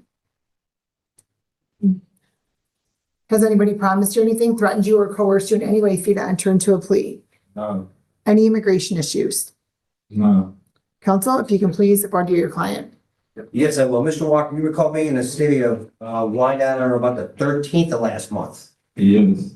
At the time, you were operating a car, a Ford Escape on a public street. Yes. And before operating that vehicle, you had drunk several beers, correct? Containing alcohol. Yes. And after drinking those, you had an incident where apparently there was an accident with another car, correct? Yes. And then you were then had an interaction with Wyandotte police officers. Yes. And during that interaction, you admitted to them that you had at least 3 beers prior to operating the car. Yes. And do you acknowledge that your consumption of those beers may have impaired your ability to drive? Made you a bad driver. Right? Yes. Subsequently, you went to the police station and you agreed and took a test called an intoxicated test. Do you have any dispute that the results, as reported in the police report, were .078 and .075? Yes. You have no, you don't dispute that, right? No. And one more point, at the time of this accident, this incident, you did not have a valid driver's license, is that correct? Yes. Your Honor, satisfied.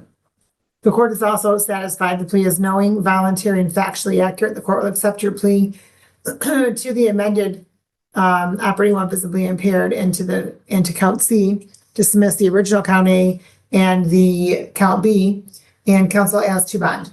As to bond, Mr. Walker is, again, he's here voluntarily, there's nothing pending against him. He came in here with some family members, so he has family support.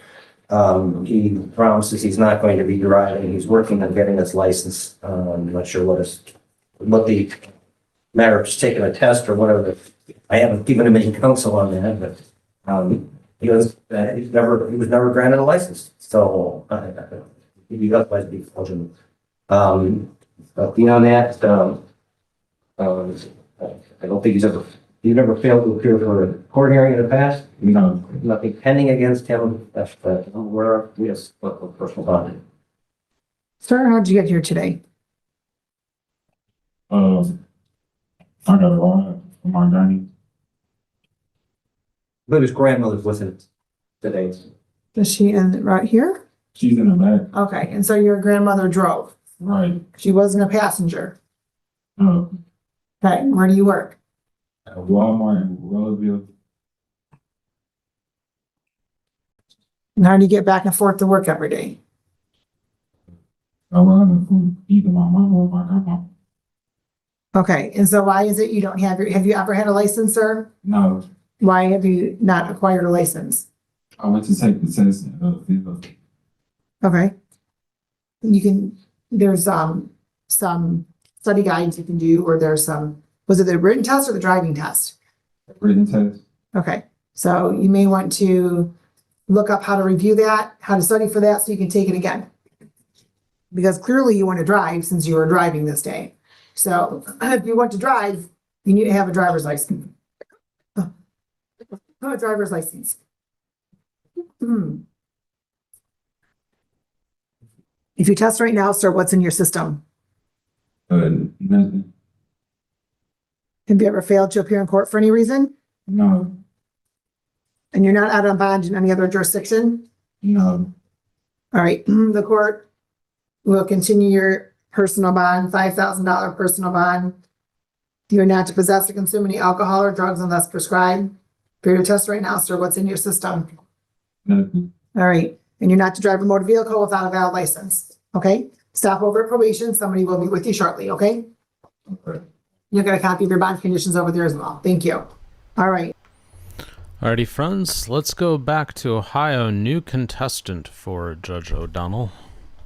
Change of plea. It is the state's understanding that the defendant's going to enter a plea of guilty to count 1, aggravated possession of drugs, a felony of the 5th degree with the attached forfeiture specification, and the state would request a pre-sentence report. All right, Ms. Guzzi. Thank you, Your Honor. Prior to the hearing, I went over the written plea with my client. He understood it, and it's my understanding he's going to enter a plea. Thank you. All right. Mr. Peterson, how old are you? 46. How far did you go through school?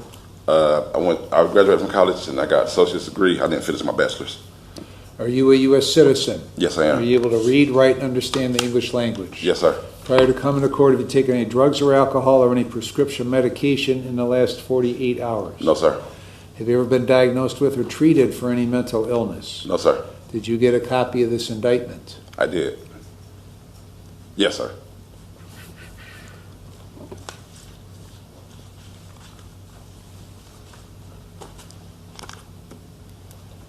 All right, any questions about that charge?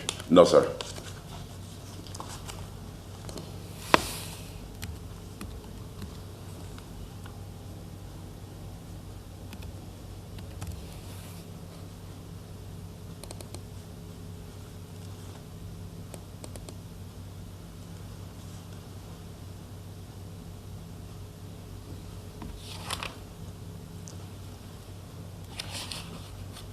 All right, and that, what is that? It's one count, and what's the drug in that?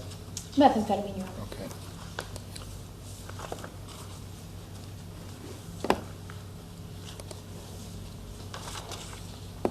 All right, now before I accept your guilty plea, I need to determine that you know and understand the constitutional rights you'll be waiving, the consequences of your guilty plea, and the maximum penalty I could give you, and I need to be satisfied that your guilty plea is being made freely, knowingly, and voluntarily. I'm going to ask you some questions. If you don't understand the question, stop me. If you want to talk to Ms. Guzzi some more, let me know, and I'll give you more time. You understand that? Yes, sir. You have a constitutional right to have a trial, either to me or to a jury of 12 Lake County citizens. Do you understand that right? Yes, sir. Are you waiving that right? Yes, sir. If you go to a jury trial, all 12 members must agree to a guilty verdict before you can be found guilty. Do you understand that right? Yes, sir. Are you waiving that right? Yes, sir. If you go to trial, the prosecutor will call witnesses to testify against you. Do you understand the prosecutor must prove you guilty beyond a reasonable doubt at a trial? Yes, sir. After the witnesses are done testifying for the prosecutor, you have the constitutional right to have your lawyer cross-examine the witnesses. Do you understand that right? Yes, sir. Are you waiving that right? Yes, sir. If you go to trial, you have the right to have witnesses come here and testify for you. Do you understand that right? Yes, sir. Are you waiving that right? Yes, sir. If those witnesses refuse to come to court, I'll issue an order called a subpoena to make them testify. Do you understand that right? Yes, sir. Are you waiving that right? Yes, sir. You have the right to testify at trial if you want to. Do you understand that right? Yes, sir. Are you waiving that right? Yes, sir. You have the constitutional right to not testify at trial if you do not want to. Do you understand that right? Yes, sir. Are you waiving that right? Yes, sir. If you decide not to testify at trial, nobody is permitted to comment on that decision. Do you understand that? Yes, sir. If you go to trial and you're found guilty, you have the right to appeal the guilty finding. Do you understand that right? Yes, sir. Are you waiving that right? Yes, sir. If you file an appeal, you have the constitutional right to have a lawyer represent you in the appeal. Do you understand that right? Yes, sir. Are you waiving that right? Yes, sir. If you could not afford to hire a lawyer, one would be provided at no cost to you. Do you understand that? Yes, sir. If you file an appeal, you're entitled to have a transcript of all the hearings in this case. Do you understand that right? Yes, sir. Are you waiving that right? Yes, sir. If you could not afford a copy of those transcripts, they'd be given to you at no cost. Do you understand that? Yes, sir. If you plead guilty today, you will not have the right to appeal the guilty finding. Do you understand that? Yes, sir. Do you have any questions about any of these rights? No, sir. Do you still want to plead guilty to this charge? Yes, sir, I do. Do you understand by pleading guilty, you're fully admitting your guilt to the charge? Yes, sir. You understand by pleading guilty to this felony, you're voluntarily giving up your freedom for whatever period of time I could sentence you to prison, to jail, or to community control. Yes, sir. Aggravated possession of drugs is a felony of the 5th degree. It carries a 12-month maximum prison sentence and a $2,500 maximum fine. Do you understand that? Yes, sir, I do. If you plead guilty to the forfeiture specification, you're voluntarily giving up any item listed in the specification. Do you understand that? Yes, sir. Are you presently on post-release control to the parole authority? No, sir. Do you understand your felony conviction will prevent you from owning or possessing a firearm? Yes, sir. You understand that this guilty plea may result in a driver's license suspension of between 6 months and 5 years? Yes, sir. Do you understand that if a prison term is imposed in this case, you might have to serve a period of post-release control as part of your sentence for up to 2 years under the parole authority? Yes, sir. If you are placed on post-release control and violate any conditions, the parole authority could return you to prison for the maximum of 6 months. Do you understand that? Yes, sir. If that violation is a new felony, then you could get an additional consecutive prison sentence for the violation. Do you understand that? Yes, sir. And if that were to occur, the maximum prison sentence for that violation would be the greater of 12 months or the time left under post-release control. Do you understand that? Yes, sir. Do you understand if a prison term is imposed, you are eligible for judicial release? Yes, sir. I could place you on community control for up to 5 years, but if you violate any conditions, I could send you to prison for 12 months. Do you understand that? Yes, sir. Has anybody promised you that I would be lenient on you just because you're pleading guilty today? No, sir. Has anybody promised you what I will sentence you to in this case? No, sir. Do you understand I do not have to follow the sentencing recommendation of either the prosecutor or your lawyer? Yes, sir.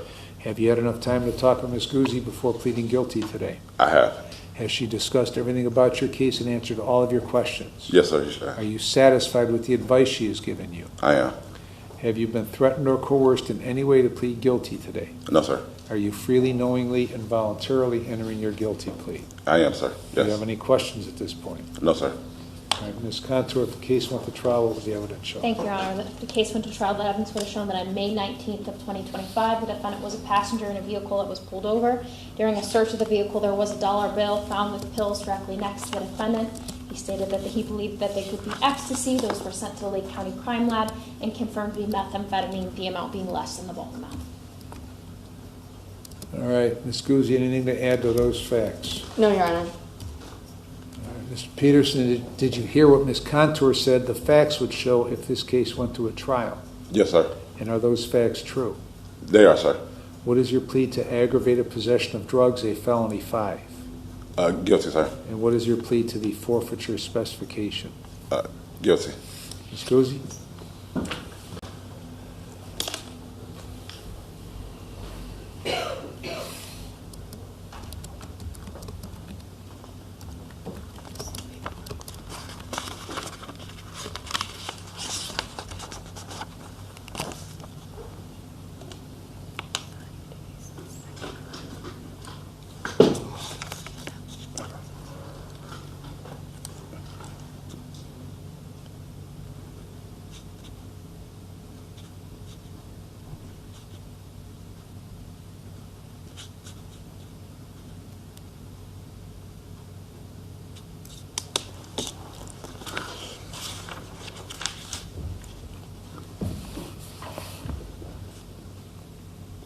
Your Honor, for the record, my client and I have both signed the written plea of guilty in open court.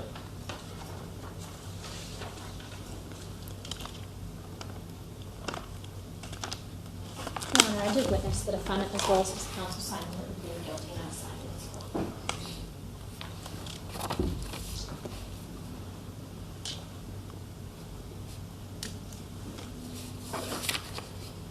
Mr. Peterson, is this your signature on the written plea of guilty? Yes, sir. Did you sign it voluntarily? Yes, sir. Do you want me to accept your written plea of guilty? Yes, sir. I'll accept the written plea of guilty. Defendant was present with Ms. Guzzi, advised of all of his rights in a knowing, intelligent, voluntary waiver. He understands the nature of the charge, the consequences of his guilty plea, and the maximum penalty. Find it to be knowing, intelligent, and voluntary. I will accept the plea of guilty and find him guilty of aggravated possession of drugs, a felony 5, and the specification. I'll refer this for a pre-sentence report. And a drug and alcohol evaluation. Sentencing will be October 16 at 2 p.m. Ms. Guzzi? Thank you, Your Honor. Just briefly, I would like to be heard on bond. Mr. Peterson acknowledges that he would need to come to all of the further court hearings, including the PSR that he would need to go to. He indicated this was a situation where he didn't have a ride. I've emphasized the need for him to make sure he has transportation prior to all court hearings. He is living in Euclid. He's also working. Obviously, he's been incarcerated, but he's indicated to me that when he gets out, should he get out, he would have a job still. at Chili's in Euclid, and he would be working there full time as a line cook. I think my mother's, I'm her caregiver. She's been in hospital for like the past 30 days. I know like a lot of things, just like for like bills, rent, things like that, housing. It's kind of out of order. There's really no one else to do it, and I would like a chance to like help out during that. Where do you live? In Euclid, sir. Where at? On 266 in the high rises, Richmond Towers. All right, I'm going to reset the bond at your own recognizance. Now, if you do not show up for anything related to this case, then you're going to subject yourself to a new felony 4. Do you understand that? I do, sir. Because in the past, I know it's been a while since you've been involved, but in the past you've had failures to appear. So if you let it happen again, nothing good going to happen. Yes, sir. Anything else? Nothing further. Scoozy? No, Your Honor, thank you. All right. Alrighty, friends, approaching hour 3 of TCF Live. Barbara, thank you for the $2 super chat a little while ago. I appreciate that. Let's go back to Judge McNally. Epperson? Good morning, Judge. John Gatsby. All right. Epperson. So I have Tiffany Janelle Epperson, 25W8410898, 25W8395578. All right, I'm sorry. Go ahead. Your appearance. For the record, John Gatsby on behalf of Tiffany Epperson, Judge. Ma'am, your name? You have to unmute and tell me your name, ma'am. Oh, Tiffany Epperson. So as I understand it, she's going to plead guilty to both charges, no ops. They're going to dismiss the suspend, right? That's correct, Judge. As to each one of these. Is that what you want to do, ma'am? I guess so, that's fine. I don't want you to guess. Ma'am, I explained to you, That means I'm gonna have like my license suspended still for like 3 months, and then after that it'll be unsuspended? Ms. Epperson, the court does not have jurisdiction over suspension time. What ends up happening is the Secretary of State will look at your file and they will make that determination. Oh, I okay. indicated that there's that possibility. The probably worse with driving while license suspended. That's why they're making it control suspension. Where are you right That's now, fine. Ms. Epperson? Hang on. Where are you right now? That work, Judge. I'm at work in a hallway. Listen, if you don't want to do this, you don't have to do this. I was just reciting what your lawyer and the prosecutor worked out. If you want to plead guilty to those 2 charges, the possible penalties are up to 100 fines, 90 days jail, costs are all those. I haven't looked at your record. Ma'am, what are you looking at? What are you looking at? I was making sure the door wasn't coming open. It makes noise when they open it. Judge, she's doing her best, and it's just a little bit of a background. No, I get it. She's going to work with a bus. She has no car. Is this what you want to do, ma'am? If you don't, you don't have to. We'll go to trial on the drive while suspend. Those are 2-point violations, though. This is 0. That's fine. I will take the 0 points. You're presumed innocent. They have to prove you guilty beyond a reasonable doubt. You have the right to a trial by court or jury. In the trial, you have the right to question their witnesses. Bring in your own. Use the subpoena powers of the court to bring in those witnesses. If you plead guilty, you'll be giving up all those rights, and we are not going to have a hearing or a trial of any kind. Do you understand that? Yes. All right. Is this what you wish to do? Yes, that's fine. Yes. To the charge, no valid operator's license on person with regard to the August 1825 incident. How do you plead? Guilty or not guilty? Guilty. To the charge of no operator's license on person with regard to the December 2625 incident. How do you plead? Guilty or not guilty? Guilty. On August 18 of 25, were you operating a motor vehicle on Western or northbound I-75 in Woodhaven at 11:08 p.m.? And did you have were you operating a vehicle on that date and time? Yes. Did you have a valid operator's license on your person? Yes. You had a valid license on your... You did not have a valid license. Well, the first one I got suspended for was no insurance, and the second time was for no license. because they Ma'am. suspended me because of the Ma'am, no ma'am. insurance, I believe. Just answer my question. They wrote you for driving on a suspended. Did you have a valid license on your person at that time that was absolutely valid with the Secretary of State? No. I'm not sure. I guess no. But I'm to my knowledge. I don't want you to guess. This isn't Jeopardy. Listen to me. I'm sorry. I'm going to have you come in here. I'm not comfortable with what's going on here. I don't want you to be guessing. I don't want to talk to people in stairwells. You need to come in and talk to this. Judge, I think she's really misunderstanding. She's very nervous because of the fact that she's at work. She started this position about a month ago. She only works a couple of days a week. Well, I can't. She's telling me she had a valid license, though. Judge, I explained to her, I indicated everything. You did not have a valid license because you were previously suspended for unpaid tickets in other jurisdictions. Is that correct? Yes or no? Well, I was told that Woodhaven suspended my license. I was like, they told me that Woodhaven suspended my license. Ma'am, I'm asking you, listen to me. On August 18, you were driving and they wrote you a ticket for driving on a suspended license. At that time, was your license suspended? Not to my knowledge, no. All right. They wrote me a ticket for having no insurance. And then I had called the clerk to find out, and she told me that they suspended it for not having insurance because I called Detroit to make sure that it wasn't suspended and I paid that ticket. Was it suspended before August 18th or not of 25? No. Okay. Well, I'm going to have to reschedule the pretrial. And I just need you to come in. You're going to have to look at this paperwork with your lawyer, and that's what we'll do. Okay, so we'll reschedule the case. Won't take a plea now of any kind. The drivewall suspended on both of those, which are 2-point violations. Those charges will remain in full force, and then we'll go from there. And if you're not suspended, I don't want to take your plea to anything. Okay. So that's what we'll do. We'll reschedule the pretrial. What do you have for me, Heather? September 16th at 8:30. September 16th at 8:30. That will be in person, okay? In person. Do you have like any days on like Tuesdays? Because I do work on Wednesdays and I'm only here 2 days a week. So I would try to get these hours that I can get. I want you to get the hours, but Woodhaven's only here on certain days. They're not here on Tuesdays. Okay.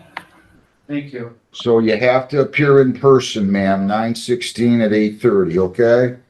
Okay. If I could accommodate you, I would. Good luck. Thank you. Thank you. Thank you. Good luck, ma'am. September 16th, 2 weeks today, 8:30. Ashley Jane Reese, 26F721794. Detective, your name? Yes, sir. Detective Chad Jacoda, Flat Rock Police Department.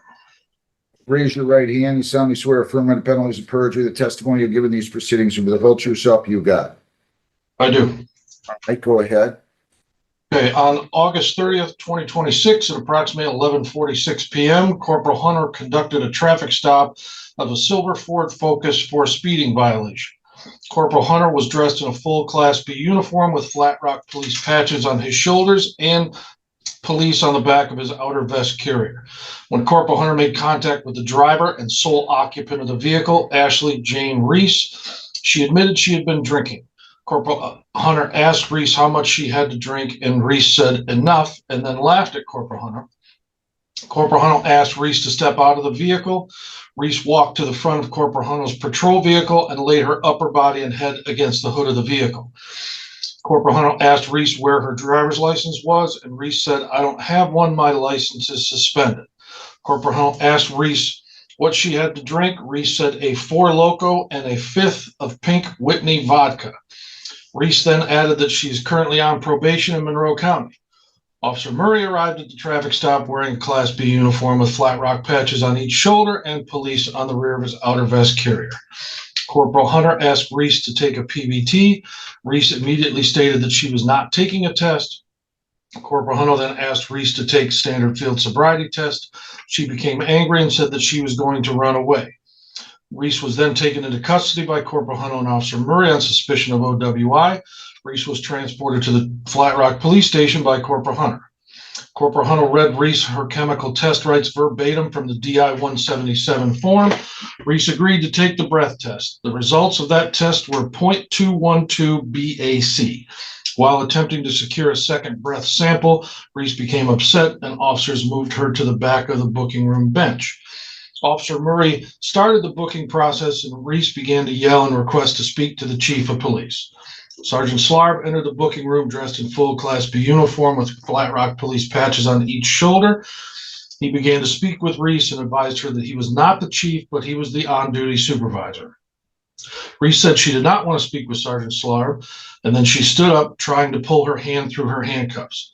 Reese was able to slide her hand halfway out of the handcuff before Sergeant Slarb was able to grab her hand and attempt to tighten the handcuff. Reese then turned towards Sergeant Slarb with a closed fist in her uncuffed hand.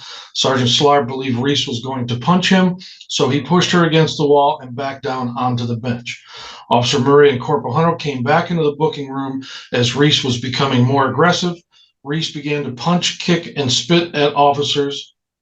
Reese kicked Sergeant Slarb once near his genitals and once in his right thigh. Reese then lifted her head and spit at Sergeant Slarb, with some of the saliva making contact with Sergeant Slarb's face. Officer Murray then administered a short spray of Freeze Plus P pepper spray to the face eye area of Reese's head. Reese continued to be aggressive and attempted to spit at officers. She continued to resist even when a spit mask was placed over her head. Sergeant Slarb made the decision to end the booking process and place Reese in the detox cell until she calmed down. Officer Murray and Corporal Hunter escorted Reese to the detox cell and secured her there. Reese was not able to be processed until 2:30 p.m. the following day. Reese has one prior conviction for OWI on January 31st, 2024 in 1st District Court. She has two previous convictions for attempted assault on a police officer from April 6th and October 26th of 2023 at 1st District Court, as well as a felony conviction for assaulting a police officer on August 15th, 2025 at 38th Circuit Court. Her Michigan driver's license currently suspended since June 4th of 2024, and she is currently on probation at 38th Circuit Court from October 9th, 2025 through October 9th, 27 for 2 counts of assaulting a police officer. That's all I have, Your Honor.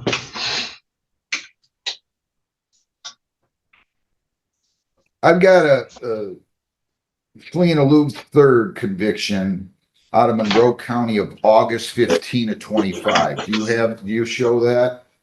Yes, I just. And also resist and obstruct an officer, same date. Yes. And also drive while suspend prior conviction 131-24 out of Monroe. There's just a lot of different things going on here. Yeah. Yes, there is. Do you have that as well?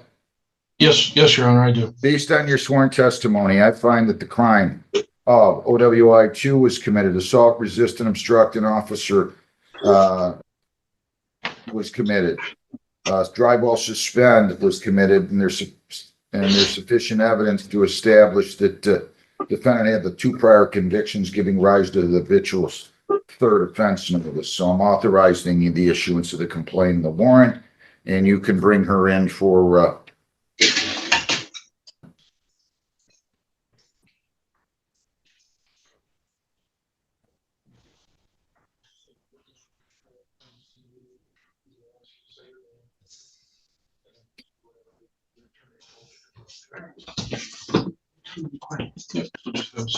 your name, ma'am? Ashley Reese, R-E-E-C-E. Counsel, your appearance. Good morning, Judge. I got Ms. Reese. Does she stand mute, wait formal reading? For hearing purposes, yes. Ma'am, I'm going to advise you of your rights. You do have the right to remain silent. You do not have to say anything. If you do say something in or out of court, whether orally or in writing, it can be used against you. You have the right to be represented by a lawyer today and at all subsequent court proceedings. And if you ever choose to submit to questioning with law enforcement officials, you do have the right to be represented by a lawyer at that questioning. Do you understand that? Yes, sir. You have the right to a probable cause conference within 14 days. That will be on September the 15th at 9 in the morning. Preliminary exam will be September 22nd at 11:30 in the morning. As to any felony charge, as to that, At that preliminary exam, the people have to show that the crimes were committed. That is to the only felony count, really, assault, resist, and obstruct, that crime was committed and that you were the one who probably committed that crime. If they prove that, you'll be bound over on that charge and all other charges contained in the complaint and warrant. Do you understand that? Yes, sir. Then you would go to the circuit court. Do you understand that?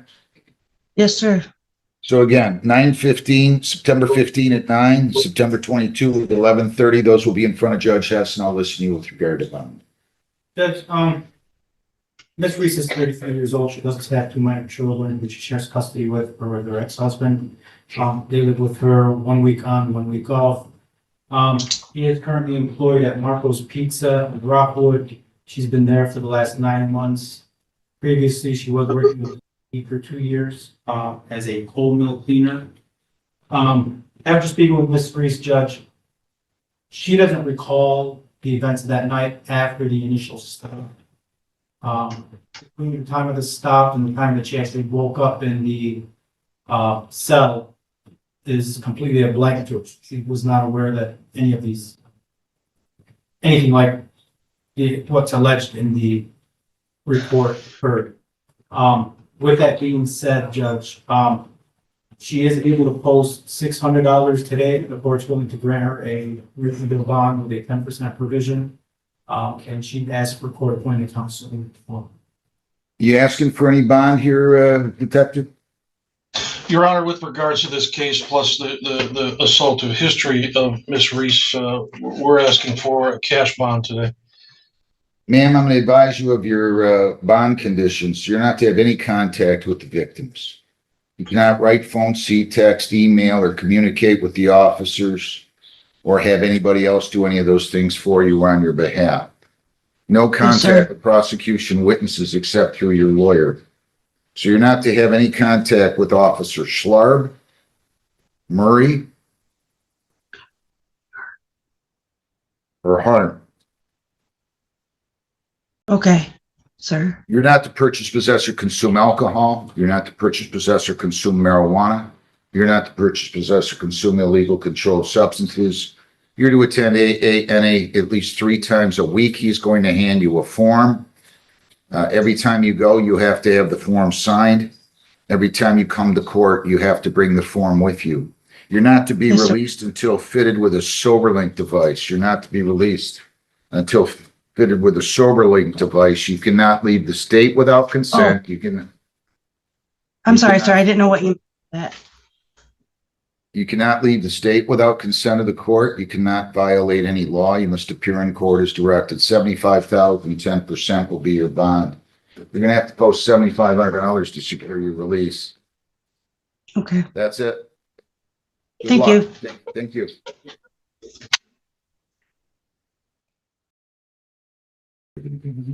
No. Hour 3 of TCF Live, my friends. Let's head back to Judge O'Donnell, new contestant. Downey. Thank you, Your Honor. We are present here this morning in the matter of State of Ohio versus Cameron M. Locklear. This is case number 26CR636. Present open court this morning is the defendant with his attorney, John Patika. We were last here for a pretrial on July 29th. There was no offer at the time, but since then, as the state put on the record at the pretrial, the state did convey an offer to the defendant through his attorney, and it's my understanding the defendant today wishes to withdraw his previously entered plea of not guilty and enter a plea of guilty to multiple counts pursuant to that offer, which I'll put on the record here. Count 1, felony 5, possessing criminal tools. Counts 2, 3, and 4, all being felony 5 theft. Count 5, amended, felony 5 theft, amended to include the victims and cards that are listed in counts 6 through 9. Amended count 10, felony 5 theft, which is amended to include the victims and cards from counts 11 and 12. Count 13, felony 3 counterfeiting. Count 14, felony 3 money laundering. And count 15, amended, felony 3 money laundering, which is amended to include the transactions from counts 16, 17, and 18. There is no agreement as to sentencing. As the state put in the plea offer, the state is going to recommend a term of prison, but we'll hold off on any specifics of sentencing beyond that until the date of sentencing and a pre-sentence report is completed. Mr. Fatika? Good morning. I've had an opportunity to discuss this matter with Mr. Locklear. I believe that a knowing, voluntary, and intelligent guilty plea will be forthcoming, and the term outlined by Mr. Downer.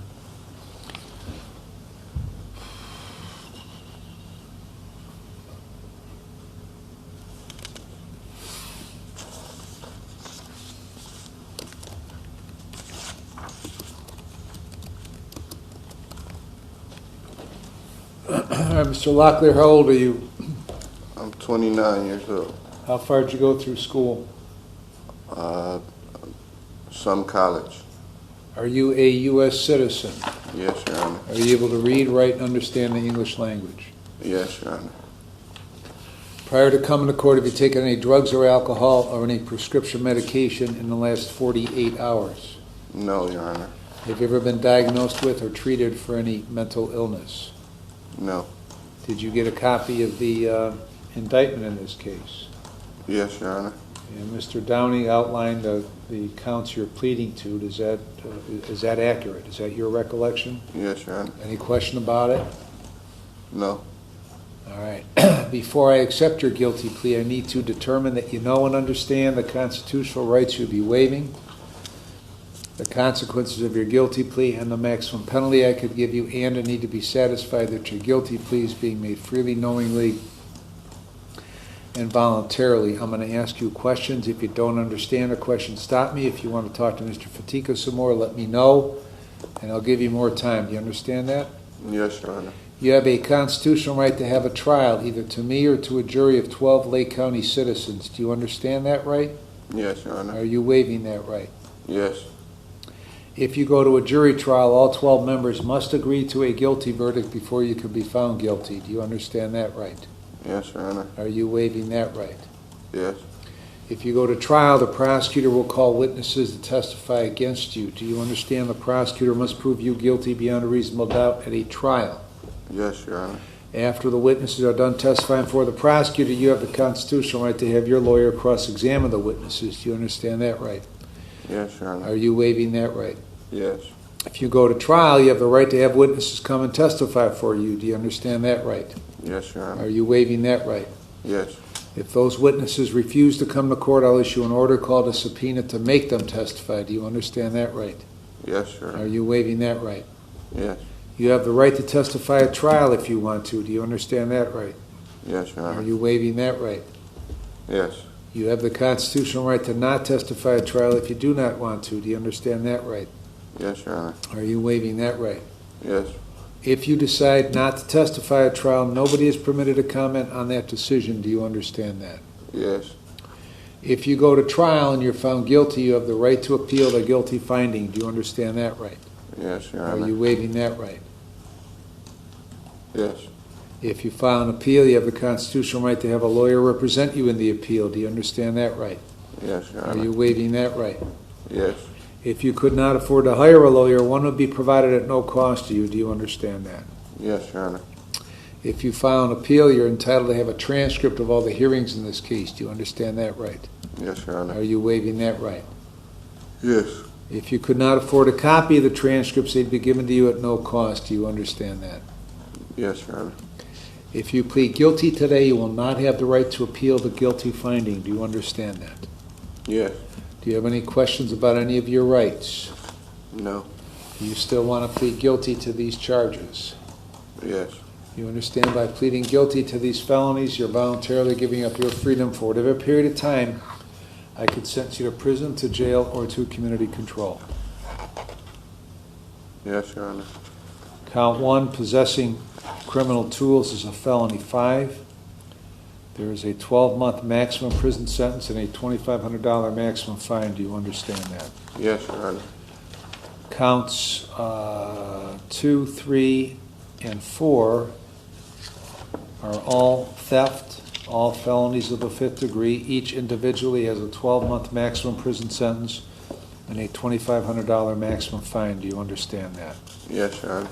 Amended count 5 is theft of felony 5 with a 12-month maximum prison sentence and a $2,500 maximum fine. Do you understand that? Yes, Your Honor. Amended count 10 is theft of felony 5, a 12-month maximum prison sentence and a $2,500 maximum fine. Do you understand that? Yes. Count 13 is counterfeiting. It's a felony 3. It's got a 36-month maximum prison sentence and a fine of between at least $500 up to $10,000. Do you understand that? Yes. Yes, sir. Count Yes, Your Honor. 14 is money laundering, a felony 3 with a 36-month maximum prison sentence and a $10,000 maximum fine, plus the potential of another $7,500 and $165 fine. Do you understand that? Yes, Your Honor. Amended count 15 is money laundering, a felony 3 with a 36-month maximum prison sentence and a $10,000 maximum fine, plus a potential additional $7,500 and $660 fine. Do you understand that? Yes, Your Honor. Do you have any question about those individual penalties? No, Your Honor. All right. Now, I could give you a consecutive sentence. That means one sentence after another for the separate offenses. If I did that, the maximum prison sentence would be 180 months and the maximum fine $60,825. Do you understand that? Yes, Your Honor. Are you presently on post-release control to the parole authority? No.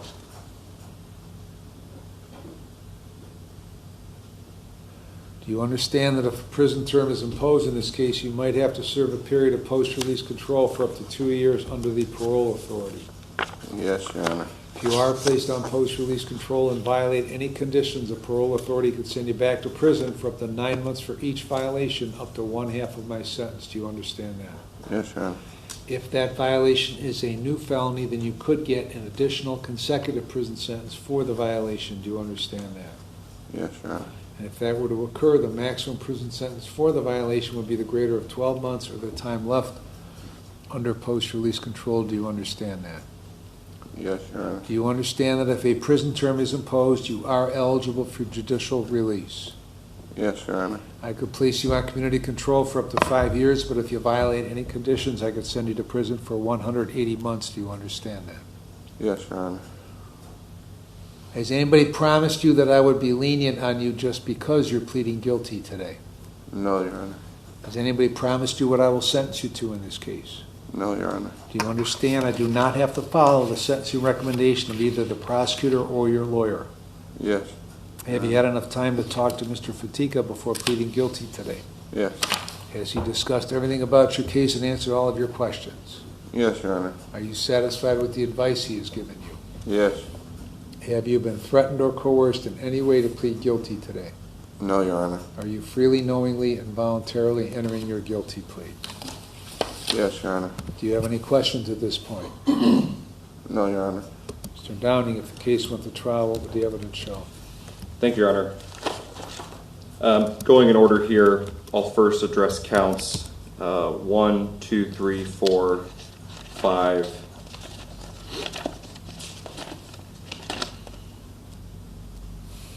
and 10. Relevant to those counts, the defendant was employed at Burger King at 5021 Somson Road in Willoughby, Lake County, Ohio.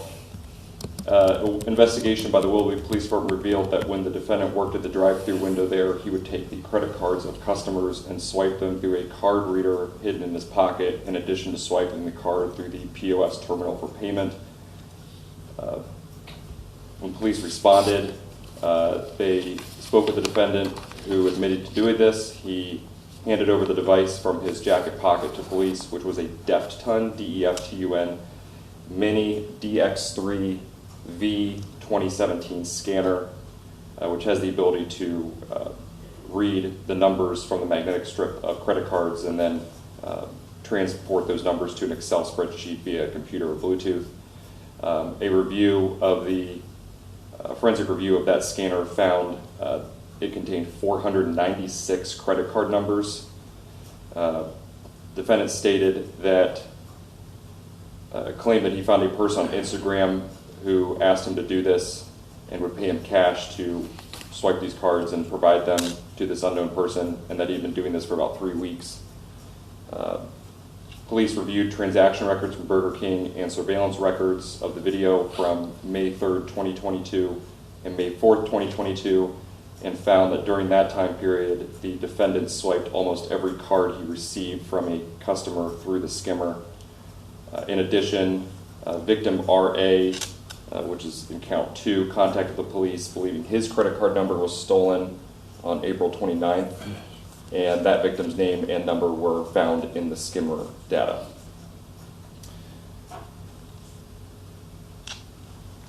On October 7th, 2023, Willie police were contacted by a Nicholas Hudson, who advised that he received a text message from his bank stating that his debit card was attempted for a purchase at Target in Willoughby, Lake County, Ohio for $55. However, he was not at Target, did not attempt this purchase, and still had his card in his possession. Police went to Target, began an investigation, and ultimately found that the defendant entered Target on this day and attempted a number of transactions using multiple cards, and it was believed that these cards contained information on the magnetic strip, which was different from the information on the physical card itself. There were 7 transactions in total. 5 transactions in total from this day that the defendant made. All of them were for purchases of $50 Visa gift cards plus a $5 activation fee, so each transaction was for $55. The total amount taken by the defendant then was $275. The defendant swiped 10 different cards, let me back up. 8 different cards, 10 swipes, and 5 total transactions on this day. And those transactions are the ones outlined in counts 13, 14, and 15 as amended. The owners of those credit card numbers did not consent to their cards being used, and it's believed all of those credit card numbers were stolen or illegally obtained. Thank you, Mr. Fatika. Anything to add to those facts? No, thank you, Your Honor. Mr. Locklear, did you hear what Mr. Downing said the facts would show if the case went to a trial? Yes, Your Honor. Are those facts true? Yes, Your Honor. What is your plea to count 1, possessing criminal tools, a felony 5? Guilty. What is your plea to count 2, theft, a felony 5? Guilty. What is your plea to count 3, theft, a felony 5? Guilty. What is your plea to count 4, theft, a felony 5? Guilty. What is your plea to amended count 5, theft, a felony 5? Guilty. What is your plea to count amended count 10, theft, a felony 5? Guilty. What is your plea to count 13, counterfeiting, a felony 3? Guilty. What is your plea to count 14, money laundering, a felony 3? Guilty. And what is your plea to amended count 15, money laundering, a felony 3? Guilty. Mr. Tika?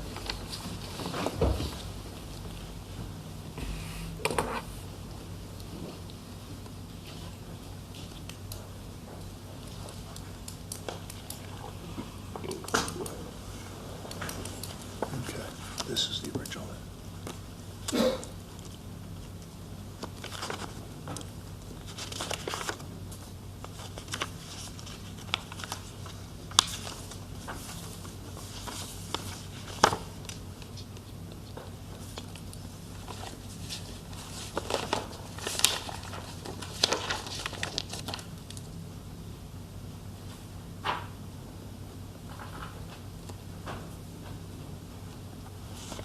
You okay to sign, Your Honor?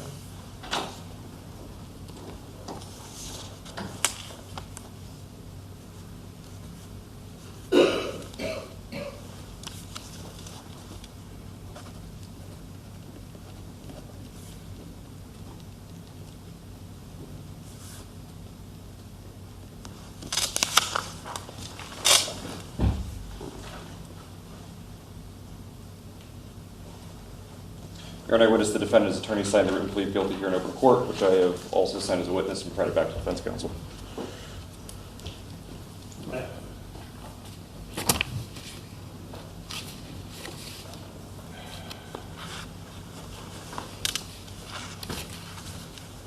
All right, Mr. Locklear, is this your signature on the written plea of guilty? Yes, Your Honor. Did you sign it voluntarily? Yes, Your Honor. Do you want me to accept your written plea of guilty? Yes.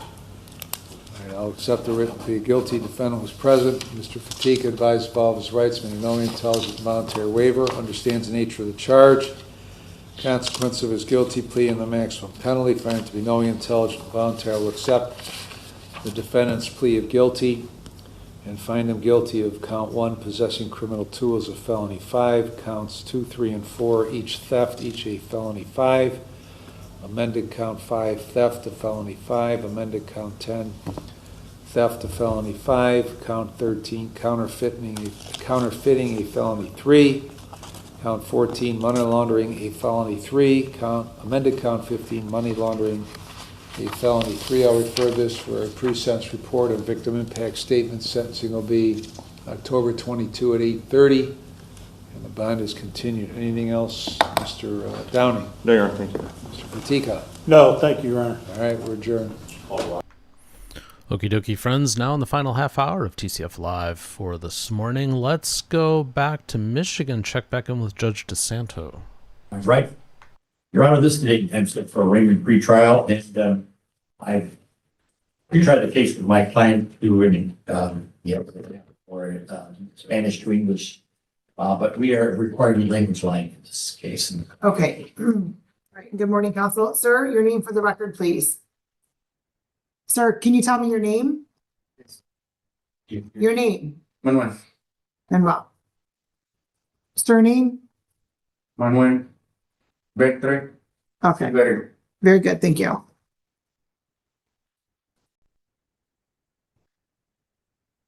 Would you like us in the podium? Here. I'd rather have you stay there, so let's see how this goes. You'll have to speak directly into the microphone.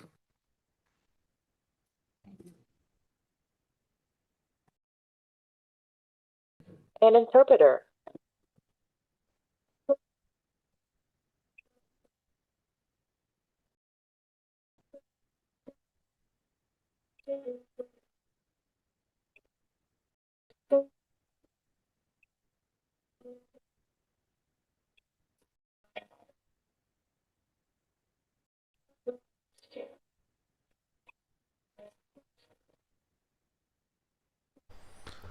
All right, it looks like they're going to fight with an interpreter, so let's go to Judge McNally instead.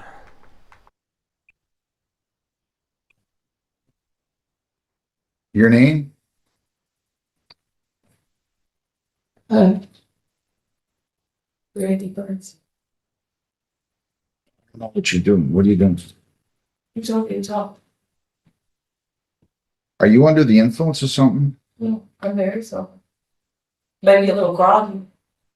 Groggy from what? Just woke up. But I apologize for being late. I had it.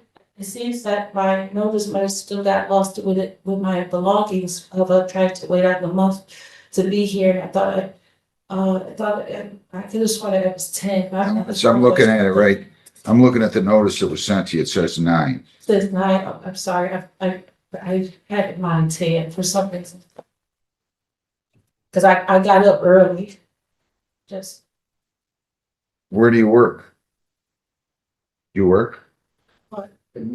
job attainment has been pretty bleak. No. You're not working? No. Charged with child endangerment. They think you left your son outside the hotel when he was 5. You have the right to a lawyer. Do you want a lawyer? I'll be glad to give you one. Would you like an attorney to represent you? No. I'm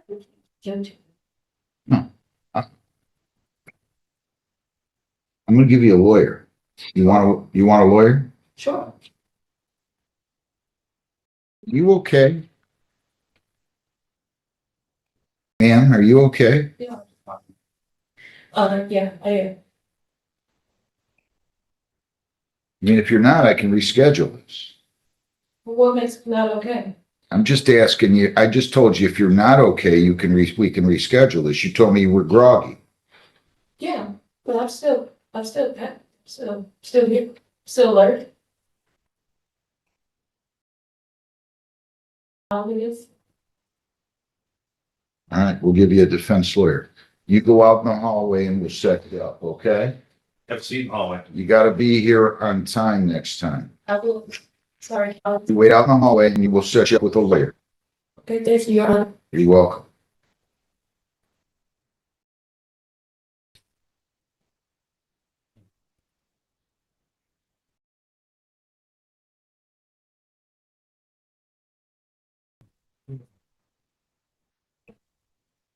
Everybody stay seated, please. You all right? What's that? Sure, come on back.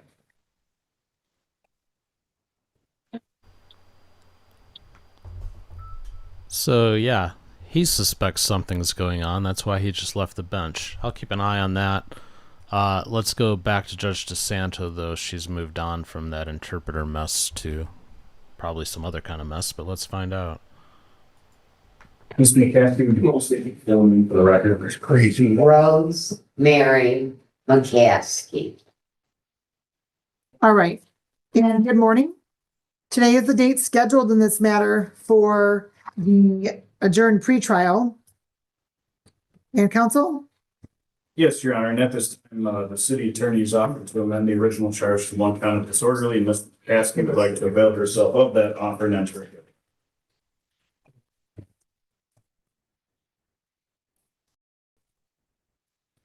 Ma'am, please raise your right hand.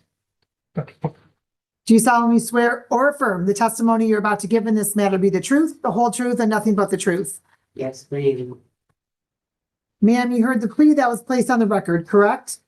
Correct. And as to the amended charge of disorderly conduct, how do you plead? Guilty. You've gone over your advice of rights with your attorney, correct? Correct.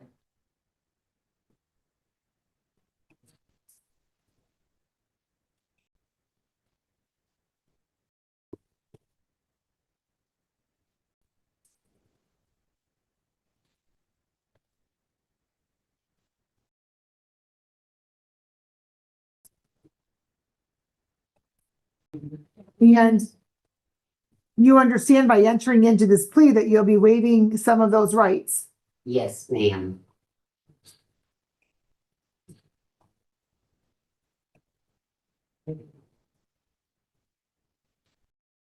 You also understand the possible penalty as a result of your plea, Yes. whether in this court, any other court, or administrative agency. Yes. Knowing all that, do you want to continue with your plea? Yes. And counsel, this appears per the prosecutor on this document that the prosecutor has spoken with the victim who is in agreement with this resolution. That's correct, and there was no restitution. Okay. Requested. All right, ma'am, you understand that there's a recommendation by the prosecutor for costs and fines only, but that's only a recommendation. This court does not have to follow that recommendation. Do you understand that? Yes. Knowing all of that, do you want to continue with your plea? Fucking go his ass out. And the, has anybody promised you anything, threatened you, or coerced you in any way for you to enter into a plea? No. Any immigration issues? Counsel, if you can please voir dire your client.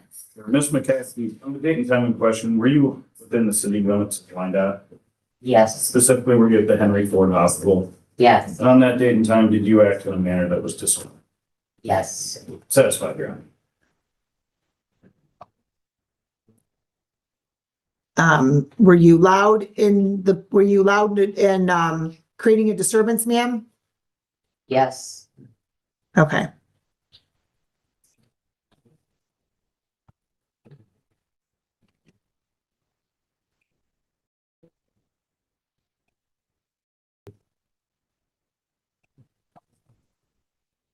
All right, the court does find the plea as knowing, voluntary, and factually accurate.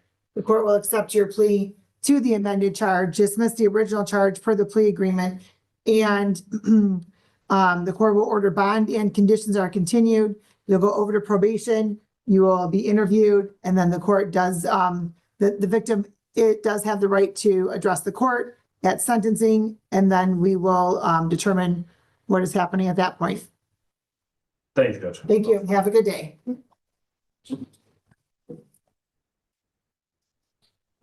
We are on the record in the matter of the City of Wyandotte versus Brian McTaggart, 261245.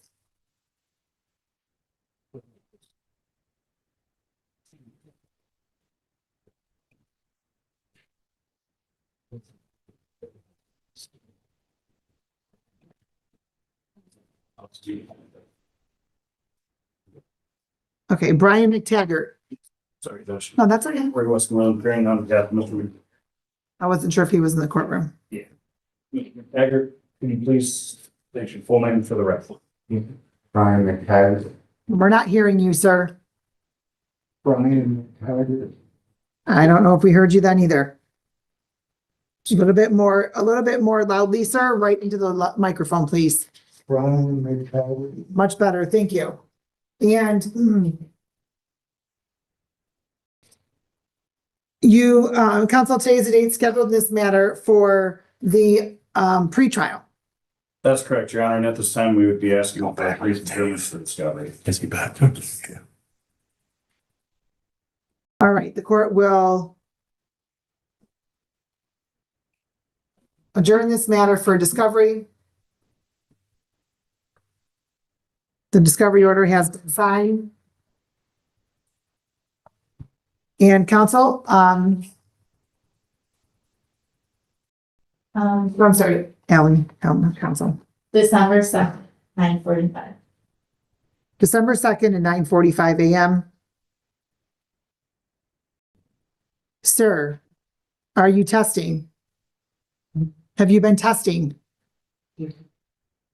Yes. When's the last time you tested?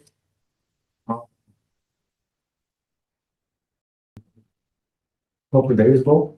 Okay, if you test right now, what is in your system? It was nothing. All right, bond and conditions are continued, and you will get a copy of your discovery order here, counsel. Thank you, Judge. Thank you.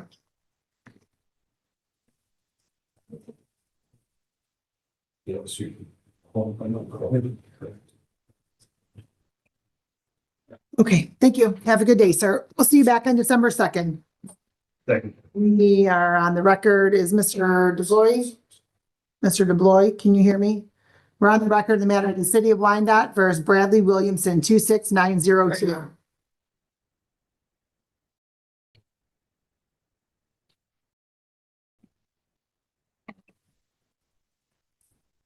Good morning, Honor. Neil Boyd, on behalf of the defendant, Mr. Williamson. State your name, sir. Bradley Williamson. Thank you. All right, good morning. Today is the date scheduled for the arraignment and the pretrial in this matter. And counsel, as to the arraignment. Yes, my client waived formal reading of the complaint, stands to meet the charge. The court will waive the formal reading, enter plea of not guilty for purposes of the arraignment, and then as to the pretrial. Yes, an opportunity to review this with Mr. Williamson. He's accepted responsibility for his conduct that day. He pleaded guilty as charged. The condition is presuming he's qualified under advisement under Wyandotte's local ordinance version of 771.1, which is ordinance 155.001B, if I'm mistaken. Are you all hot in here, or is it only me? No, it's Much warmer in the lobby. It's warm. I'm not asking for everybody out in the lobby or in the galley because you're not identified for the record. Please raise your right hand, sir. Do you solemnly swear or affirm the testimony you're about to give in this matter be the truth, the whole truth, and nothing but the truth? Yes. All right. And you heard the plea that was placed on the record, correct? Yes.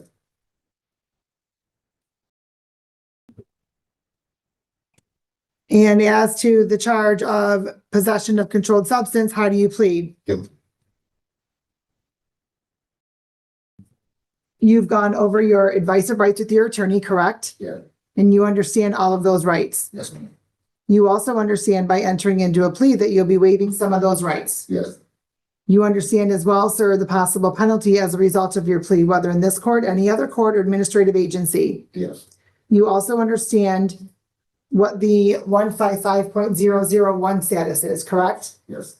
Knowing all of that, do you want to continue with your plea? Yes. Has anybody promised you anything, threatened you, or coerced you in any way for you to enter into a plea? No. Any immigration issues? No.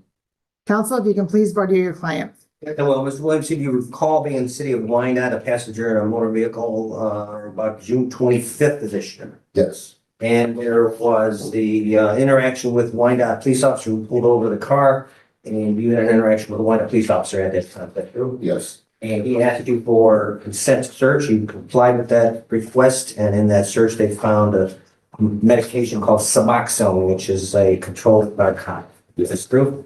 And you did not at that time have a valid prescription for that drug, correct? That's correct. You're upset.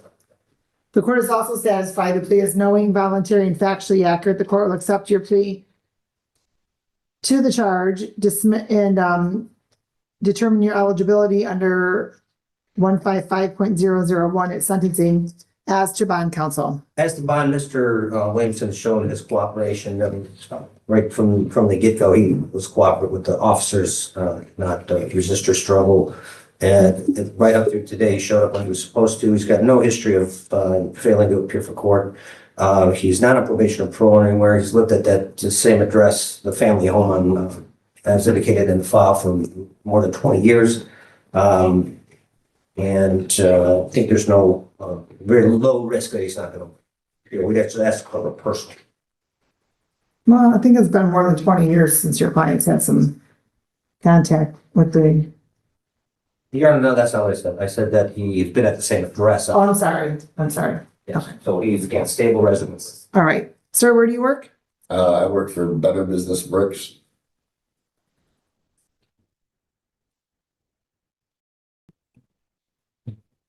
And how long have you been there, sir? 9 years.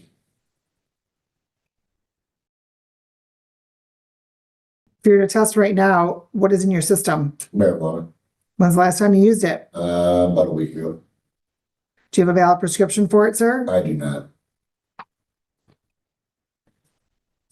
Do you have a valid prescription for Suboxone right now? I do not. The court's going to order you not to possess or consume any alcohol or drugs unless prescribed. So moving forward, sir, you're not to use any of that. Are you out on bond in any other jurisdiction? No. And you're not on probation or parole anywhere, correct? No. All right. All right, please have a seat in probation. Somebody will be with you shortly, sir. You'll get a copy of your bond conditions as well and all of your next steps, okay? Okay, thank you. Thank you. Have a good day. Alrighty, friends, about 10 or 15 minutes left for TCF Live. Specs, thank you for the $2. Asking if we've met the goal yet. We have not. 4 more to go. Let's go back to Judge McNally.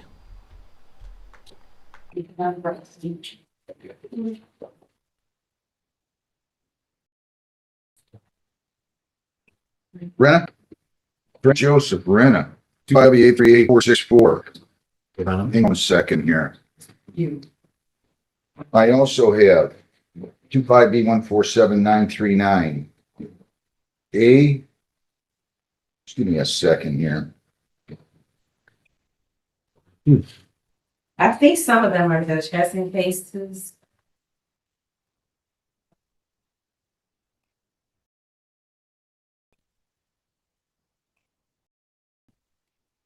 A, B, and C. I also have 25B147939.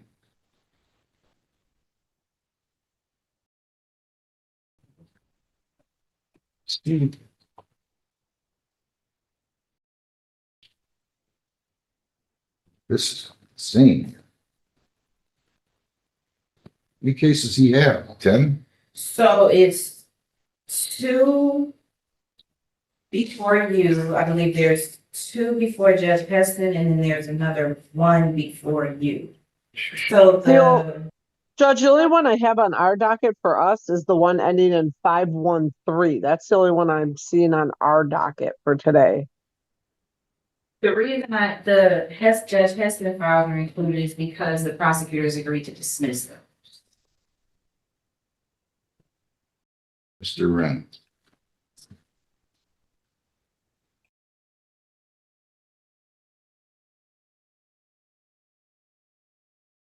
Started going to my, I don't want to hear it.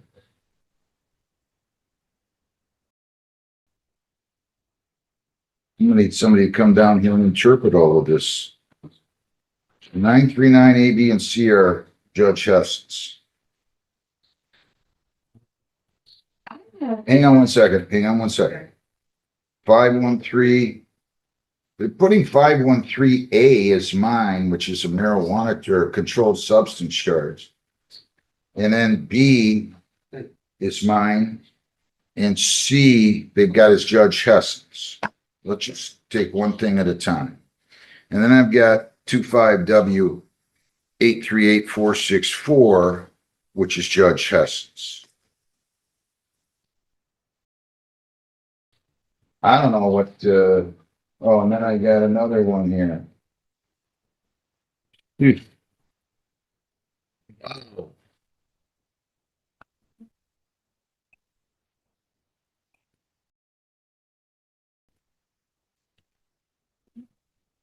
I got 939A, B, and C, which are all Judge Heston's, but it looks like those are all dismissals.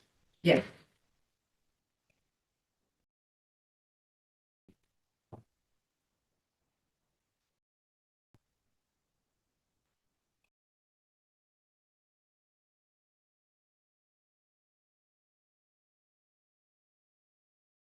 It just agitates me when we got guys like this, you know, and I'm just trying not to lose my temper here. You know, but disrespectful. I'm incredibly disrespectful. Don't get me going. Just if I get going and talk for 10 minutes about how disrespectful he is. But we got an increasing number of people like him going on in our society. This is what really agitates me. Like, who would you think that you are? Who would you think that you are that you can just ignore courts like it's some kind of a voluntary show up? Like we're not serving free food here. So, Your Honor, some of the reason he didn't show up is because he was in custody in the road last year. Yeah. If I put my TOP 82378. I don't know if I asked him his name. Your name? All right, let's start with 513A and B and C. So as I understand, he's going to plead guilty to 513A. They're going to dismiss 513B. That's the possession of a controlled substance charge. I'm sorry, that's possession of a drug paraphernalia charge. And then on the C file, some kind of a bike equipment charge. Says he's going to plead responsible, but he's been in default for a year, so I don't need to hear about that. I'll just take his plea on A, dismiss the B, and the file C will remain in effect. Is that fair? Yes. If you plead to possession of a controlled substance, the possible penalties are up to 500 fines, 90 days jail costs. Are all those? Do you understand that? And did you sign, read, and understand an advice of rights form here today? If you plead guilty, you'll be giving up all those rights, and we're not going to have a hearing or a trial. Do you understand that? Yes, sir. To the charge possession of a controlled substance, how do you plead? Guilty. On June 10 at 25 at 11:03 p.m., were you in control? I'm sorry, were you on telegraph near Sibley in Brownstown? Yes, sir. And were you in possession of a controlled substance? Yes, sir. Which kind? You got to keep your voice up for me. I believe I had meth on. All right. You know you have meth on you, right? Yes. Are you on probation parole? No, Anybody force you to plead guilty? no, And where was it? my pocket. All right, I'll accept your plea to that charge, dismiss the drug paraphernalia. Your judgment will remain in effect on the bike equipment charge. And then, correct me, I need to see what's going on the others. It looks like on 14793 A, B, and C.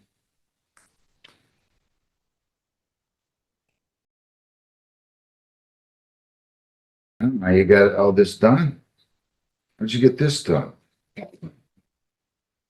Caitlin. Wow. She in a good mood today? Yeah. Jeez. Really? My God.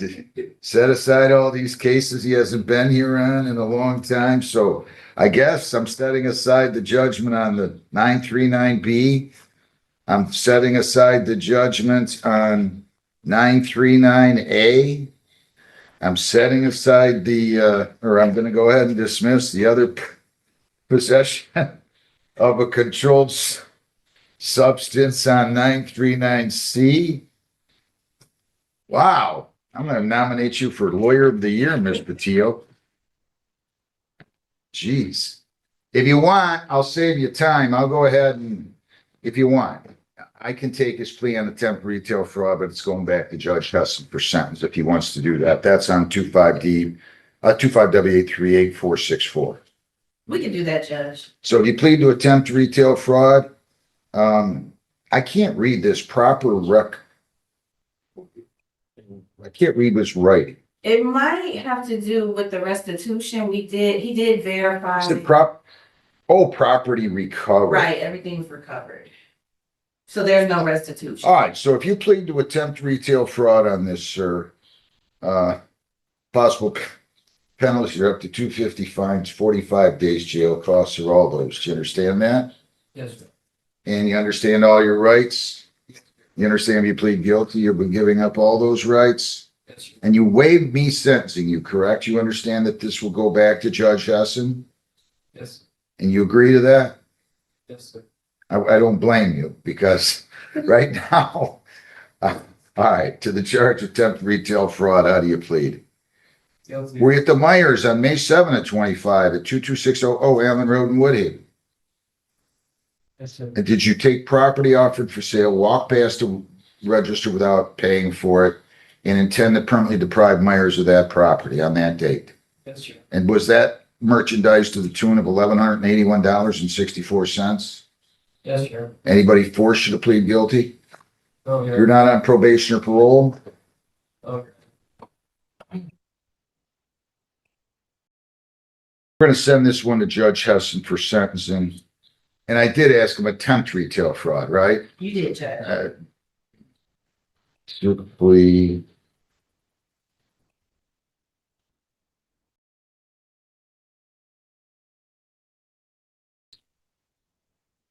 So I'm going to order a screening and assessment on the drugs charge. I'm sending retail fraud back to you. I'm also going to take the bike equipment charge.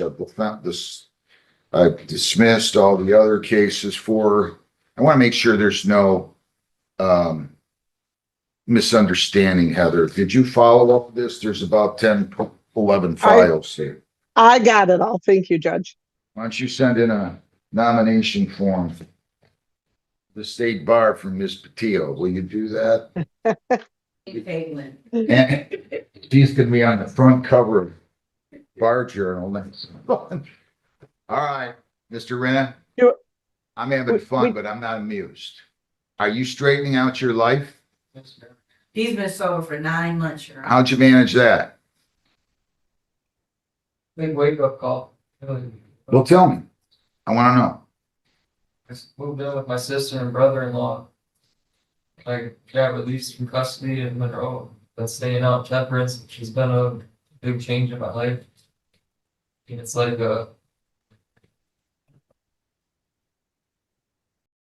it definitely is a. Where are you working? Got a moment for. I work for Top Priority Construction. Bricklayer, Mason. But I turned my life over to the Lord. It's definitely a big part of my life.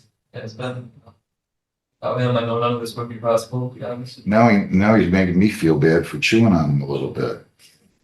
Huh? It happens. But yeah, I mean, I'm disappointed in myself. You know, I have to live with the choices I made. It's something that I do have to deal with, and I'm going to have to deal with. But I do want this to be a turning point in my life. I don't want to continue being and acting the way that I did. Well, that's good. Hey, look, we all fall down, right? Question is, are we going to get back up? So I give you a lot of credit for getting back up. I really do. I mean, I don't like this. Don't get me wrong. People not showing up, but you know what? If you've learned and you're doing the right things now, good for you. When are we doing these sentencings, Heather? We'll do them on September 16th. We'll do ours at 8:30 and then Judge Hessen's at 9. So will you write all that down on here? I've got so many files. Try to come back with the money on the other case, will you please? Any bonds that he posted yesterday on Judge Hessen's? If so, I want them transferred over to, He did have a it looks like a $75 bond on one. I don't know if it was ours or actually it would have been Judge Hessen's, I believe. But I'll make sure those get transferred over to the cases that are still active. good enough. You understand all that? All right, good luck to you. Nicholas John Trent. So you're going. Alrighty, friends. We made the goal line. Thank you to everybody for your help with that. Specs, thank you for your $2. Wahoo, thank you for the 5. And Ashley, 5 times 3. Thank you all very much for helping out with that. I have released the memberships into the wild, and they have been assigned, so welcome to new members. Okie dokie, that brings it to a close for this show, but we will be back in 2.5 hours for second session, 2:30 p.m. Eastern, 11:30 a.m. Pacific. The wisdom we leave you with today from Theodore Roosevelt: if you could kick the person in the pants responsible for for most of your trouble, you wouldn't sit for a month. Quite true. All right, my friends, we'll see you soon. Take care. God bless.